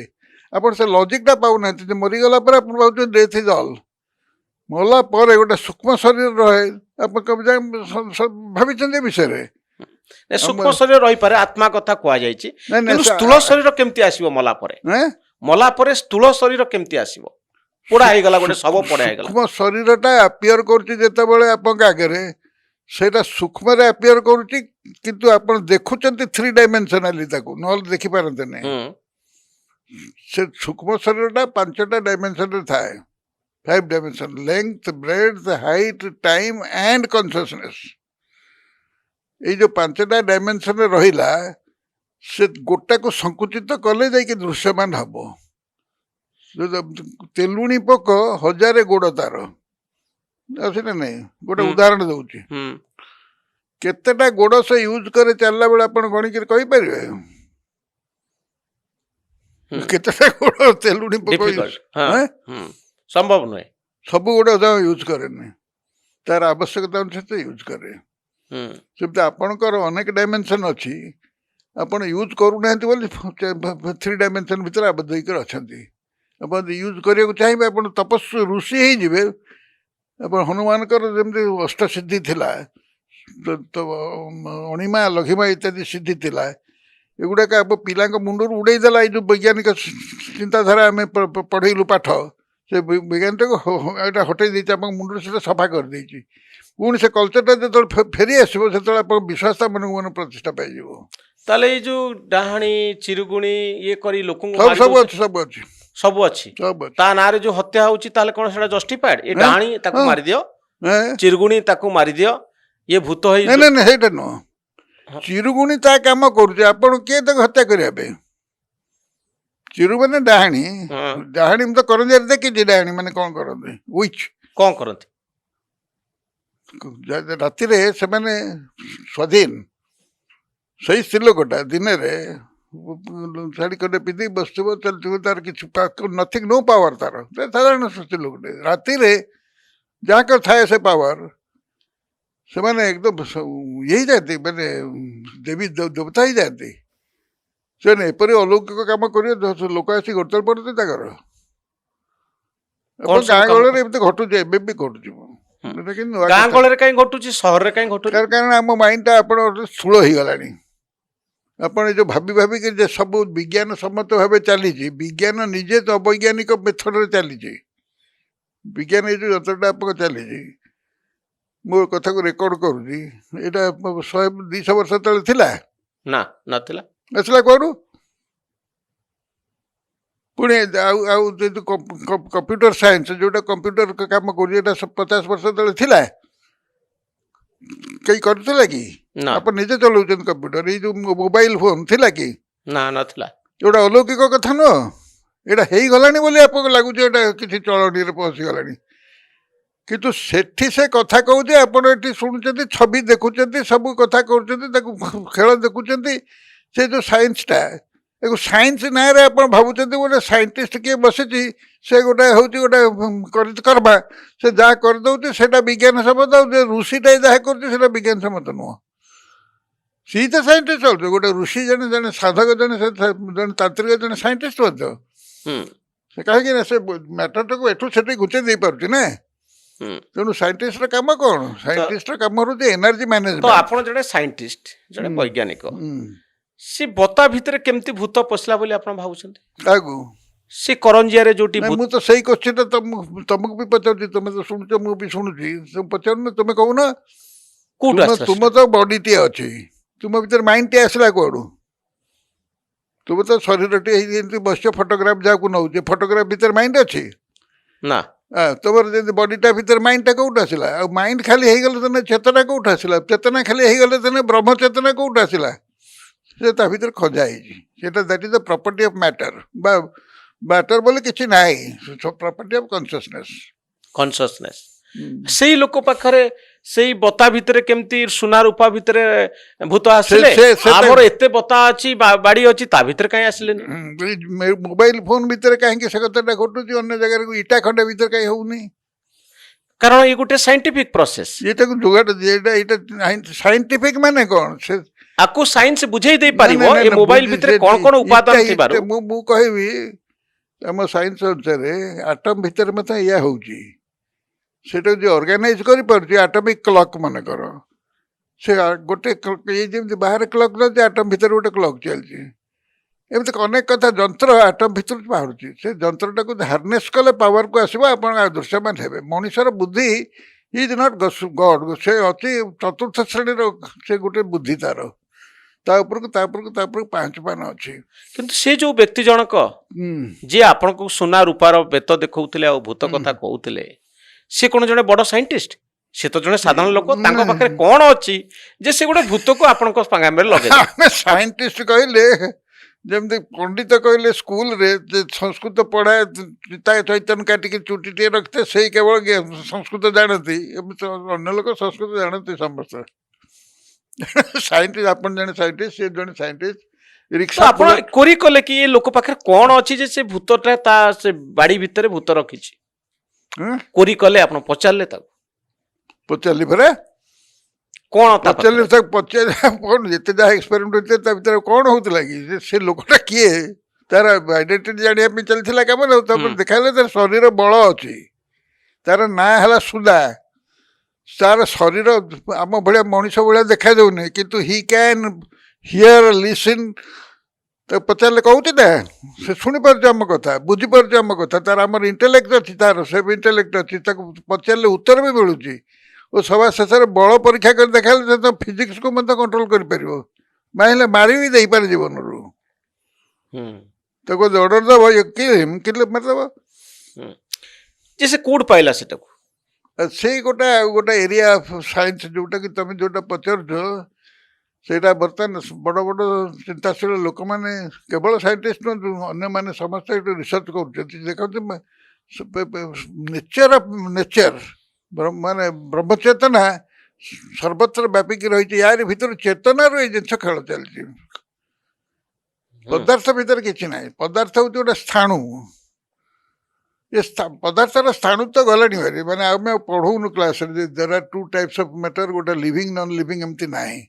ଆମେ କହୁଛୁ ମ୍ୟାଟର ବୋଲି ଆଉ ନାହିଁ କିଛି ଜିନିଷ, ସବୁ କ୍ୱାଣ୍ଟମ୍ ମେକାନିକ୍ସ। ମାନେ କନସିୟସନେସ୍ ସବୁ କେବଳ ଭାଇବ୍ରେସନ। ଶ୍ମଶାନ ଭିତରେ ଲୋକ କହନ୍ତି, ଲୋକ ଡରନ୍ତି ବହୁ ପୁରୁଣା କାଳରୁ। ନିଛାଟିଆ ଜଙ୍ଗଲ ଭିତରେ, ଗଛ ଭିତରେ ଭୂତ ଥାଆନ୍ତି। ଆପଣ କ'ଣ ସେଇ ବିଶ୍ୱାସରେ ବିଶ୍ୱାସୀ? ବିଶ୍ୱାସୀ ମୁଁ ନଥିଲି, ହେଇଗଲି। ମୁଁ ଯୋଉ ମୂର୍ତ୍ତି ଭାଙ୍ଗୁଥିଲି, ତାପରେ କେମିତି ପୁଣି ମୂର୍ତ୍ତି ପୂଜକ ହେଲି ସେଟା ହଁ, ପଚାରିଲନି। କେମିତି ମୂର୍ତ୍ତି ପୂଜା କଲେ? ମୋ ପିଲାଦିନେ ମୂର୍ତ୍ତି ଭାଙ୍ଗିକିରି ଏଇ ଯୋଉ ଥିଲେ, ମୁଁ ତାପରେ ସାଇନ୍ସ ନେଲି କେବଳ ମୋର ଭୟକୁ ଦୂର କରିବା ପାଇଁ। ହଁ, ପୁଣି ମୂର୍ତ୍ତି ପୂଜା କେମିତି କଲେ? ଏଁ? ମୂର୍ତ୍ତି ପୂଜା କେମିତି କଲେ?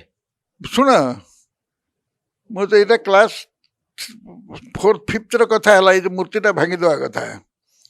ତାପରେ ମୁଁ ଅନ୍ ମାଇ ଓନ୍ ମୋର ଗୋଟେ ପର୍ଟିକୁଲାର ମାଇଣ୍ଡ ଅଛି ଯାଇକି ସେଟା ନିଜ ୱେରେ ରିସର୍ଚ୍ଚ କରେ।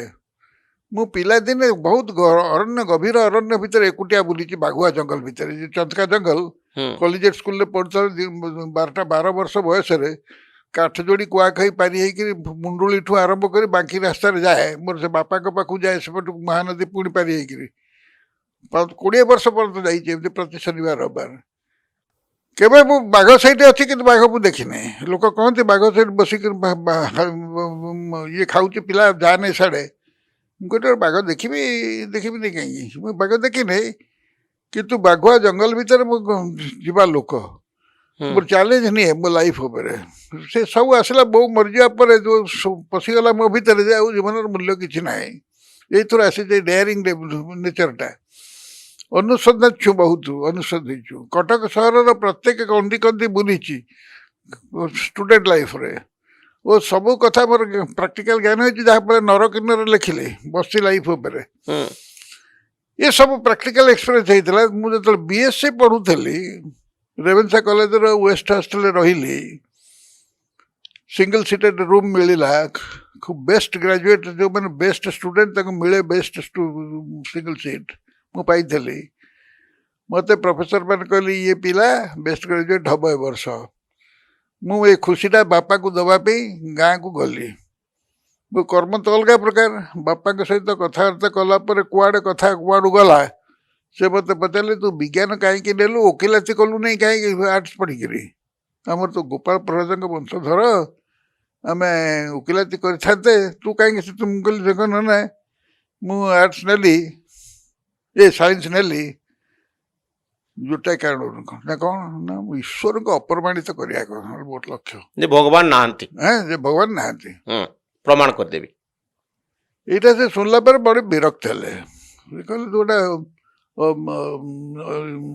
ବିଧର୍ମୀ ଭଳିଆ କଥାବାର୍ତ୍ତା କରୁଛୁ। ମୁଁ ସେଟା ଦେହକୁ ନେଇଗଲି। ସେ ଯେମିତି ମୋତେ କହିଲେ, ତୁ ବିଧର୍ମୀ ଟାଇକିରେ ମୂର୍ତ୍ତି ଭାଙ୍ଗିଲୁ, ୟାକୁ କରୁଛୁ, ଏହା କରୁଛୁ ବସିକିରି, ମା ମରିଯାଇଛି, ଗୋଟେ ପିଲା, ତୋର ବଡ଼ ମଣିଷ ହବୁ, ତୋର ଏ କରିବୁ ସେ କରିବୁ, ଏଥିରୁ ଗୁଡ଼ା କ'ଣ କରୁଛୁ? ସେ ବିଜ୍ଞାନ କାହିଁକି ନେଲୁ ହୁଁ, ଯେ ଯେତେ ଅବାଟରେ ଚଲଉଛି? ମୋତେ ଦେହରେ ଲାଗିଗଲା କଥାଟା। ମୁଁ ସେ ବଗିଚା ଭିତରେ ଆମେ କଥାବାର୍ତ୍ତା ହେଉଥିଲୁ, ମୁଁ ଟିକେ ଦୂରକୁ ଚାଲିଗଲି। ମୁଁ କହିଲି, ନା କ'ଣ କହିଲେ? କଥାଟାର ଅର୍ଥ ବୁଝିବାକୁ ଚେଷ୍ଟା କଲି। ମୁଁ ଭାବିଲି ଯେ ମୁଁ କହିଲି ମୁଁ ଈଶ୍ୱରଙ୍କୁ ଡିସ୍ପ୍ରୁଭ୍ କରିବାକୁ ଚାହୁଁଛି। ସେ କହିଲେ, ତୁ ବିଧର୍ମୀଟା, ହୁଁ, ଏଥିରୁ କୋଉଟା ସତ୍ୟ? ମୁଁ ବିଧର୍ମୀ ମାନେ କ'ଣ? ମୁଁ ସେଠୁ ଏଇଭଳି ଗୋଟେ ଯୁକ୍ତି ତର୍କ ନିଜ ଭିତରେ ଆରମ୍ଭ ହେଲା, ଓ ସେ ମାସ ମାସ ଧରି ଚାଲିଲା। ସକାଳୁ ଉଠିଲେ ଏଇ ପ୍ରକାର ଯୁକ୍ତି ତର୍କ ମୋ ଭିତରେ ଚାଲିଲା। ମୁଁ ନିଜେ ଜାଣିଲେ ମୁଁ ପାଗଳ ହେଇଯାଉଛି, ମୋର ସିଜୋଫ୍ରେନିକ୍ ହେଇଯାଉଛି। କାରଣ ସକାଳୁ ନିଦ ଭାଙ୍ଗିଲା ମାତ୍ରକେ ଚିନ୍ତା ଆସିଯିବ ଯେ ଯଦି ଈଶ୍ୱର ଥିଲେ ତାହେଲେ ଅମୁକ କହିଥିଲେ, ସବୁ କହିଥିଲେ, ସବୁ କହିଥିଲେ, ଚାଲିଲା ଯୁକ୍ତି। ଆଉ ମୁଁ ଆଉ କଲେଜ ପାଠ ପଢ଼ିବାର ମନ ନଥାଏ। ମୁଁ ଯାଇକି ରାଧାନାଥ ରଥଙ୍କୁ ପଚାରିଲି, ଆମ ସମୟରେ ସାଇକୋଲୋଜିଷ୍ଟ ଥିଲେ, ସାର୍ ମୋର ଏମିତି ଗୋଟେ ହେଉଛି, ସକାଳୁ ଉଠିଲେ ଏଇ ପ୍ରକାର ଚିନ୍ତା, ନା ତୁମେ ପ୍ରେମରେ ପଡ଼ିଛ କି? ସେ ତାକୁ ସେତିକି ସନ୍ଦେହ। ମୁଁ କହିଲି, ନାଇଁ ଇଏ ହବନି। ମୁଁ ସେଠୁ ତାପରେ ଗୋଟେ ଚିଠି ଲେଖିଲି ସ୍ୱାମୀ ଶିବାନନ୍ଦଙ୍କ ପାଖକୁ, ହିମାଳୟରେ। ହଁ, ସେତେବେଳେ ସେ ଆମର ଭାରି ଫେମସ୍ କନସାଇନ୍ସ କିପର ସେ ଥିଲେ। ହୁଁ, ଯେ ସାର୍, ମୁଁ ଗୋଟେ ଏମିତି ଛାତ୍ରଟିଏ, ମୋର ଏଇ ସନ୍ଦେହ ସେ ପହଞ୍ଚୁଛି, ଈଶ୍ୱର ଅଛନ୍ତି କି ନାହିଁ ଏଇ ସନ୍ଦେହରେ ମୁଁ ଅଛି, ଆଉ ଏଇ ସନ୍ଦେହ ସମାଧାନ ନହେଲେ ମୋ ଜୀବନ ନିରର୍ଥକ ମନେ ହେଉଛି, ଆପଣ ମୋତେ ଗୋଟେ ଖାଲି ଉତ୍ତର ଦେବେ ଦେବେ କି ଦୟାକରି ଯେ ଆପଣ ଯାହା ମୋତେ ପଚାରୁଛନ୍ତି ଆପଣ ମୁଁ ସେୟା ପଚାରିଥିଲି ଆପଣ ନିଜେ ଈଶ୍ୱରଙ୍କୁ ଦେଖିଛନ୍ତି ବା ଉପଲବ୍ଧି କରିଛନ୍ତି କି ଏ ପ୍ରଶ୍ନ ପଚାରିଥିଲି। କଣ ଆସିଲା ଉତ୍ତର? 1951-52 ଉତ୍ତର ଆସିଲା ଯେ ବାପା ତମେ ଠିକ ରାସ୍ତାରେ ଯାଉଛ। ପ୍ରତ୍ୟେକ ଉତ୍ତର ମୋର ଦଉନାହାନ୍ତି ହଁ ନାହିଁ ତୁମେ ଯେତେବେଳେ ମୋତେ ପଚାରିଲ ହଁ ନାହିଁ ଦେଖିଛ ଠାକୁରଙ୍କୁ ମୁଁ କହିଲି ହଁ ଏମିତି କରିବୁନି କେହି କହିବେ ନାହିଁ। ସେ ସେଠୁ କହିଲେ ଏଇ ତମେ ଠିକ ରାସ୍ତାରେ ଯାଉଛ ତୁମର ଅନୁସନ୍ଧାନ ହେଲେ ଈଶ୍ୱର ଦର୍ଶନ ବଳେ ବଳେ ହେଇଯିବ। ମୁଁ ତାକୁ ଚିଠି ଲେଖିଲେ ଆପଣ ଠକୁଛନ୍ତି। क्या लिखले you are cheating me you are cheating the nation by telling about the presence of God which is not। मुझे आपको पचार आप देखते कि आप हाँ कले नहीं एमती लिखिली अपमानजनक भाव तुम जमी साधारण पिला मैंने पचारते आम को से निरुत्तर रहा प्राय 4 मास माने मु भाविली सरीगला कथाटा मु रास्तार लोक नुह से जानले मुझे भावी मो मनर पोछि चिंता यही जो ईश्वर अच्छा नहांती यही जिनस चलला से गोटे मुंडी मरला गोटे जगार जे से दिन मु संकल्प कली जे प्रत्यक्ष परीक्षा गोटे करी परीक्षा कौन ना मु गोटे कंठ देवी ईश्वर को जब ईश्वर अच्छा कौट थी पारे मुझे जापारे गोटे कंठ देवी जे 24 घंटा भितर जदि आपंकर स्थितिर कौन से प्रमाण मु न पाए ताले जीवन हारि जीवन आवश्यकता नहीं कारण से तो मुझे टायर्ड हो जाए जो जुक्ति तर्क कर निज सहित गोटे सिजोफ्रेनिक हो जाता या करी राति 9टार Ravenshaw college west hostel room number 67 ना 65 यही खट पर बसिली सारा जगत को से 6 मास लाइन रे पशिले तेणु गोटे अलग प्रकार पर्सनालीटी आसीगला मोर I could address the whole universe जे मुझे जनरेट कर गोटे will I am generating a will if you are there manifest otherwise I will kill myself मोर जीवन आवश्यकता नहीं 24 घंटा टाइम दिया 24 घंटा से तार दिन राति 9टा रातिटा पाईगला मुझे चाहिए जल जल काले गोटे नुआ प्रकार कौन अनुभव हम किसी अनुभव है ना सकाल है किसी अनुभव है ना दिन 3टा बाजिला सेमती बस हठात कबाट किए नक कला मु भाविली पिला मैंने किए नक कर उठिली नहीं कबाट खोलिया मु कहली खाली मने मने जे तुम्हें जदि ईश्वर न कर कबाट पर मोर मु तुम्हें पस मोर कांथ बाहर दे पस छात फुटे पस मु कबाट खोलि नहीं ईश्वर को कई कबाट खोले नहीं जदि तुम्हें ईश्वर यार प्रत्युत्तर आसला गोटे लफाफा गोटे लफाफा सिल्ड लफाफा ये से कबाट तले गलिला कांथ फुटे गलिला एडी लंबा लफाफाटा मुझे आनिली देखिली मुहर बासी ऋषिकेशर से भी शिवानंद आश्रम 3टी हंस बेक छदा छदी था से चित्रटा देखिक भाविली जो कौन आश्रम आसला सर मोर किसी संपर्क ना मुझे गाड़ी देती अच्छा दे 4 मास तले तो चिट्ठी देइथिले चिट्ठी तो देइथिले उत्तर चिट्ठी खोलिली लफाफा खोल देखिली ऊपर लिखा है मे दिस हेल्प यू इंग्लिश रे तापर ब्लैंक देन छते के अदृश्य चिट्ठी कौन लिखा है तले लिखा है स्वामी शिवानंद दस्खत मारते ब्लैंक लेटर टे गोटे सिग्निफिकेंट जिनस ये सब साधारण लोक जहाँ जीवन में ये सब अनुभव है नहीं से केबे अर्थ कौन चिट्ठी तो इस चिट्ठी अर्थ कौन शुण शुण शुण बंचार थिला बोली बंचिली न जाई चिट्ठी बचैला मत अलौकिकता मुझे देखा चाहूँगी ना अलौकिकता केमती प्रवेश कला देख से तो लफाफा देहरे जोड़े जो भस्म विभूति କଳାଟି ଆଉ ନାଲି ରଙ୍ଗର ଥାଏ ତାଙ୍କର, ଦ୍ୟାଟ୍ ଇଜ୍ ଇମ୍ପୋର୍ଟାଣ୍ଟ। ଯୋଉଟା ସିନ୍ଦୁରଟି ଆଉ ଗୋଟେ ବୋଧେ ଭସ୍ମ ଦେଇଥାନ୍ତି। ମୁଁ ସେତେବେଳେ ଜାଣିନଥିଲି ଏମିତି କରିବି ବୋଲି। ମୁଁ କହିଲି ଆକୁ ନେଇ କ'ଣ କରିବି ମୁଁ? ସେ ଲେଖିଛନ୍ତି ମେ ଦିସ୍ ହେଲ୍ପ ୟୁ। ମୁଁ ତାକୁ ଗୋଳେଇକିରି ପାଟିରେ ପକେଇଦେଲି। ମୁଁ କହିଲି ଦେଖିଆ ପେଟ ଭିତରୁ ଯାଉ କ'ଣ କରିବ, ଯଦି ଅଲୌକିକତା ଥାଇପାରେ। ସେ ଦିନ 3ଟା ବେଳ ସେତେବେଳେ ନଥିଙ୍ଗ ହ୍ୟାପେନ୍। ମୁଁ ରାତି 9ଟାକୁ କଣ୍ଟ ଦେଇଛି। ଠିକ୍ ରାତି 9ଟା ବାଜିବାକୁ ଯେତେବେଳେ ଗଲା, ପୋଟାସିୟମ୍ ସାଇନାଇଡ୍ ଏତିକି ପରିମାଣରେ ମୁଁ ଆଣିଥାଏ ଲାବୋରେଟୋରୀ। ମୁଁ କେମିଷ୍ଟ୍ରି ଅନର୍ସ ଷ୍ଟୁଡେଣ୍ଟ ଥିଲି। ମୋର ରିଚ୍ ଥିଲା ପୋଟାସିୟମ୍ ସାଇନାଇଡ୍ ଆଣିବା ପାଇଁ। ଏତିକି ଟିକେ ଦାନା ପକେଇଦେଲେ ପାଟିରେ ପାଣି ଚାଲିଯିବ। ଉପରେ ଏତେ ଗୁଡ଼େ ଦାନା ଥିଲା। ମୁଁ ତାକୁ ଏମିତି ପାଟି ଭିତରେ ଅଜାଡ଼ିବାକୁ ଯାଉଛି, ହଠାତ୍ ଭିତରୁ ଗୋଟେ ଗଭୀର ଇଏ ଭିତରୁ ଧ୍ୱନି ଶୁଭିଲା, ଏ ପିଲା କ'ଣ କରିବାକୁ ଯାଉଛୁ? ମତେଟା ରହିଗଲା। ମୁଁ କହିଲି ମୁଁ ଯାହା କରିବାକୁ ଚାହୁଁଛି ଠିକ୍ କରିବାକୁ ଚାହୁଁଛି। ଈଶ୍ୱର ଅଛନ୍ତି କି ନାହିଁ ଏଇ ପରୀକ୍ଷା ମୁଁ କରିବାକୁ ଚାହୁଁଛି। ଏ ପରୀକ୍ଷାରେ ମୁଁ ଫେଲ୍ ହେଲି, ଏଇ ସଂସାରରେ ବଞ୍ଚିବାର ମୋର ଅଧିକାର ନାହିଁ। ଦରକାର ସେଇଟାକୁ ସେ କହିଲା ତୁ ଜାଣିନୁ, ତୁମେ ଜାଣିନାହ। ଇଂଲିଶରେ କଥା, you don't know what you have lost, what you have not achieved in life, you can't expect to happen. Relax. You need relaxation. For the last several months you have not relaxed. English ରେ କହୁଥିଲା। କିଏ ସେ? ଏତେ କଳା ଆଉ ନାଲି powder ସେ କଥାବାର୍ତ୍ତା କରୁଛି ମୋ ସାଙ୍ଗରେ। କଥାବାର୍ତ୍ତା ଏକଦମ ପୁରା ଡାଇରେକ୍ଟ ଡାୟଲଗ। ମୁଁ କହିଲି what do I need? ନା relaxation. ମୁଁ କହିଲି how do I relax? ନା close your eyes and sit down for 5 minutes. ମୁଁ ଆଖି ବନ୍ଦ କରି ତା କଥା ମାନିଲି। ମାନିକିରି ଖଟ ବାଡ଼କୁ ଆଉଜି ପଡ଼ିଛି, ଶୋଇ ପଡ଼ିଛି। କାରଣ ରାତି ଅନିଦ୍ରା ହେଇଛି।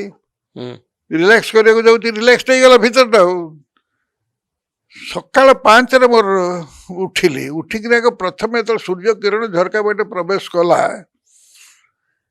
ମୁଁ ନିଦ ଭାଙ୍ଗିଗଲା। ମୁଁ ଶୋଇପଡ଼ିଛି।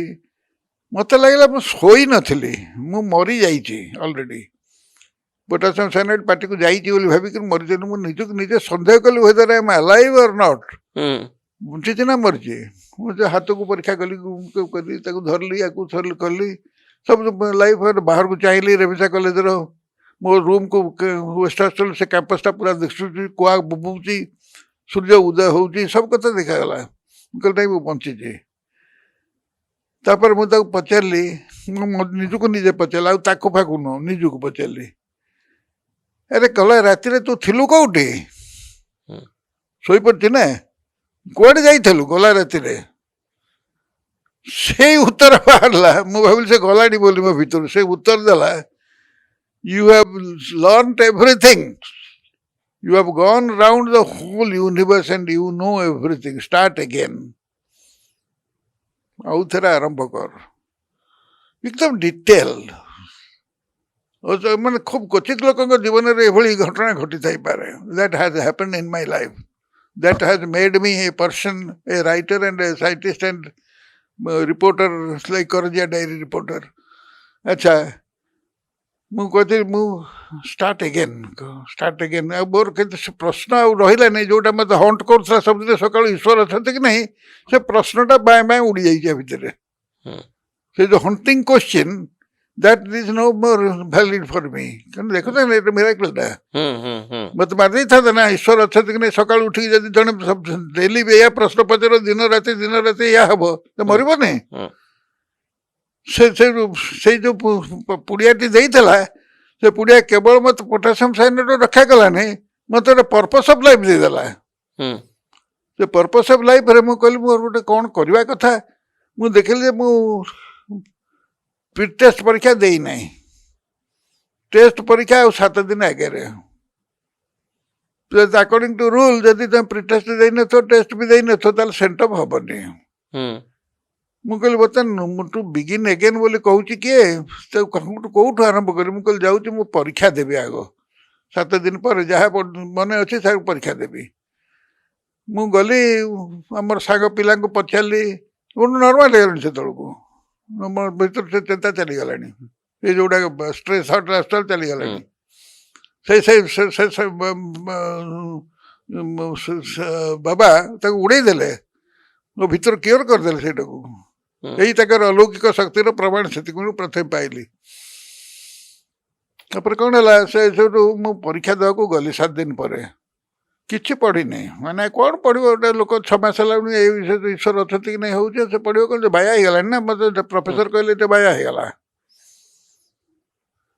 ଆରେ ଭାଇ, ମୁଁ ପରୀକ୍ଷା ଦେଇ ସାରିକି ଆସିଲି, ରେଜଲ୍ଟ ବାହାରିଲା।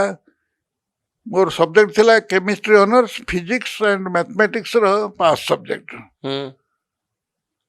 ପାସ୍ ସବଜେକ୍ଟରେ ମୁଁ ହାଇ ମାର୍କ ରଖିଥିଲି। ଅନର୍ସ ସବଜେକ୍ଟରେ ପ୍ରତ୍ୟେକ ପେପରରେ ହାଇଏଷ୍ଟ ଆସିଲା, ପ୍ରତି ପେପରରେ, ବିନା ପାଠରେ। ସେ ମୋତେ କହିଥିଲା ନା, you know everything, you gone round. ସେଇଟା ପ୍ରମାଣ ପତ୍ର ପାଇଲି ମୋର। ୟା ପରେ I became a totally normal, କେବଳ ନୁହଁ, ସେନ୍ ବୋଲି ନୁହଁ, ମଣିଷର ଦିବ୍ୟ ଚକ୍ଷୁ ଖୋଲିଗଲେ ଯେମିତି ହୁଏ, ମୋର ଦିବ୍ୟ ଚକ୍ଷୁ ଖୋଲିଗଲା। ପରେ ମୋର ଲେଖକ ଜୀବନ ଆରମ୍ଭ ହେଇଛି। ଅମୁକ ହେଇଛି, ସମୁକ ହେଇଛି, ସବୁକ ହେଇଛି, ଯାହା ଆମେ କରିଛି। କିନ୍ତୁ ସେଇ ଘଟଣା ଯଦି ଘଟିନଥାନ୍ତା ମୋ ଲାଇଫରେ, ମୁଁ ସାହିତ୍ୟିକ ହେଇନଥାନ୍ତି କି ବୈଜ୍ଞାନିକ ହେଇନଥାନ୍ତି, କିଛି ହେଇନଥାନ୍ତି, ସୁଇସାଇଡ୍ କରି ମରିଥାନ୍ତି। ମରିବାକୁ ତ ଯାଉଥିଲି, ଆଉ ବାଳେ ବାଳେ ବଞ୍ଚି ଯାଇଛି, ଆଉ କ'ଣ। ତ ଏଇ ଭଗବାନ ଅଛନ୍ତି କି ନାଇଁ ଗୋଟେ ପରୀକ୍ଷା କରିବା ପାଇଁ କାହିଁକି ଆପଣଙ୍କର ଇଚ୍ଛା ଏତେ ଜୋର ହେଲା ଯେ ସୁଇସାଇଡ୍ ପର୍ଯ୍ୟନ୍ତ କଥା ଗଲା? ପଶିଲା ତ, ଆଉ ଭୂତ ଭଳି ପଶେ। ଆଉ ଯେଉଁମାନେ ଯାଆନ୍ତି ଘର ଛାଡ଼ିକି, ମଧ୍ୟ ବୟସରେ କି ଯୁବା ବୟସରେ କି ଧ୍ରୁବ ଭଳି ପିଲା ଘର ଛାଡ଼ି ପଳେଇଲା, ସେ ତ ତାକୁ କେହି ପ୍ରଶ୍ନ କରିବରେ କାହିଁକି ଗଲୁ। ମୁଁ ଯଦି ଗୋଟେ ସରଳ ପ୍ରଶ୍ନଟିଏ ପଚାରେ ଯେ ଆପଣ ଏଇଠୁ କ'ଣ ପ୍ରମାଣ ପାଇଗଲେ ଭଗବାନ ଅଛନ୍ତି ବୋଲି? ପ୍ରମାଣ ତ ମୁଁ କହୁନି ଭଗବାନ ଅଛନ୍ତି କି ନାହିଁ, ମୁଁ ପ୍ରମାଣ ପାଉନି। ମୋର ଆଉ ସେ କୋଶ୍ଚିନ୍ ନାହିଁ, ଅଛନ୍ତି କି ନାହିଁ ତ ଇଜ୍ ନଟ୍ ଏ କୋଶ୍ଚିନ୍। ଯଦି ମୁଁ ଆଜି ପଚାରେ ଯେ ଭଗବାନ ଅଛନ୍ତି ବୋଲି, ଆପଣ କେମିତି କହିପାରିବେ? ସେଟା ଡିପେଣ୍ଡ କରୁଛି ଆପଣଙ୍କ ଅନୁଭବ ଉପରେ, ଆପଣଙ୍କ ବ୍ୟକ୍ତିତ୍ୱ ଉପରେ। ଆପଣ ଯଦି କିଛି ପ୍ରାରବ୍ଧ ନାହିଁ, ମୂଳରୁ କିଛି ନାହିଁ ସମ୍ପତ୍ତି, କିନ୍ତୁ ଇଣ୍ଟରେଷ୍ଟ କରିପାରୁନି, you can't start a company. ଆପଣଙ୍କର ଯଦି ପୁଞ୍ଜି ଅଛି, ତାହେଲେ କମ୍ପାନୀଟେ ଷ୍ଟାର୍ଟ କରିବେ। ଯେମିତିଆ ଇଏ ବିଦ୍ୟା ମଧ୍ୟ ସେଇଆ। ପୁଞ୍ଜି ହେଉଛି ପୂର୍ବଜନ୍ମ କଥା ତ ଆମେ ଜାଣିନୁ, କ'ଣ କରୁଛୁ ନ କରୁଛୁ। ଏଇ ଜନ୍ମରେ ଯଦି ସାଧନା କିଛି କରିନାହାନ୍ତି, ଯାହାଦ୍ୱାରା ଅର୍ଥ ମୂଲ୍ୟ ଜୀବନ ସହିତ ଖେଳି ନାହାନ୍ତି, ନିଆଁରେ ହାତ ପୁରେଇ ନାହାନ୍ତି, ସବୁବେଳେ ନିଜକୁ ଜଗି ରଖି ନିରାପଦରେ ରଖିଛନ୍ତି, ଆପଣ ସାହିତ୍ୟିକ ହେଇପାରିବେନି, ବୈଜ୍ଞାନିକ ହେଇପାରିବେନି, କିଛି ହେଇପାରିବେନି। ଆପଣ ନିଆଁ ସହିତ ଖେଳିଛନ୍ତି। ନିଆଁ ସଙ୍ଗେ ମୁଁ କହିଲି, ଯାହା 12 ବର୍ଷ ବୟସରେ ବା ଜଙ୍ଗଲ ଭିତରେ ବାଘକୁ ଖୋଜିଛନ୍ତି, ପୋଟାସିୟମ ସାଇନାଇଡ୍ ଖାଇ ହାତରେ ଧରି ଭଗବାନଙ୍କୁ ଖୋଜିଛନ୍ତି। ତ ଜୀବନ ଆପଣଙ୍କୁ କ'ଣ ଶିଖେଇଲା? କହିଚାଲିଣି ଯାହା ଶିଖେଇବା, ଆଉ କ'ଣ କହିବି। ଜୀବନ ମତେ କହିଲା ଯେ ଗୋଟେ ପଜିଟିଭ ଥିଙ୍କିଂ ଅଛି, ସେଥିରେ ଈଶ୍ୱର ଥାଆନ୍ତୁ ନଥାନ୍ତୁ, ପଜିଟିଭ ଥିଙ୍କିଂ କଲେ ଈଶ୍ୱର ବଳେ ଆସିବେ। ତୁମେ ଯଦି ନେଗେଟିଭ ଥିଙ୍କିଂ କରିବ, ଈଶ୍ୱର ଚାଲିଯିବେ। ପଜିଟିଭ ଥିଙ୍କିଂରେ ଈଶ୍ୱର ଅଛନ୍ତି। ସେ ମତେ କହିଲେନି କି ତମେ ୟୁ ଷ୍ଟାର୍ଟ ଏଗେନ୍।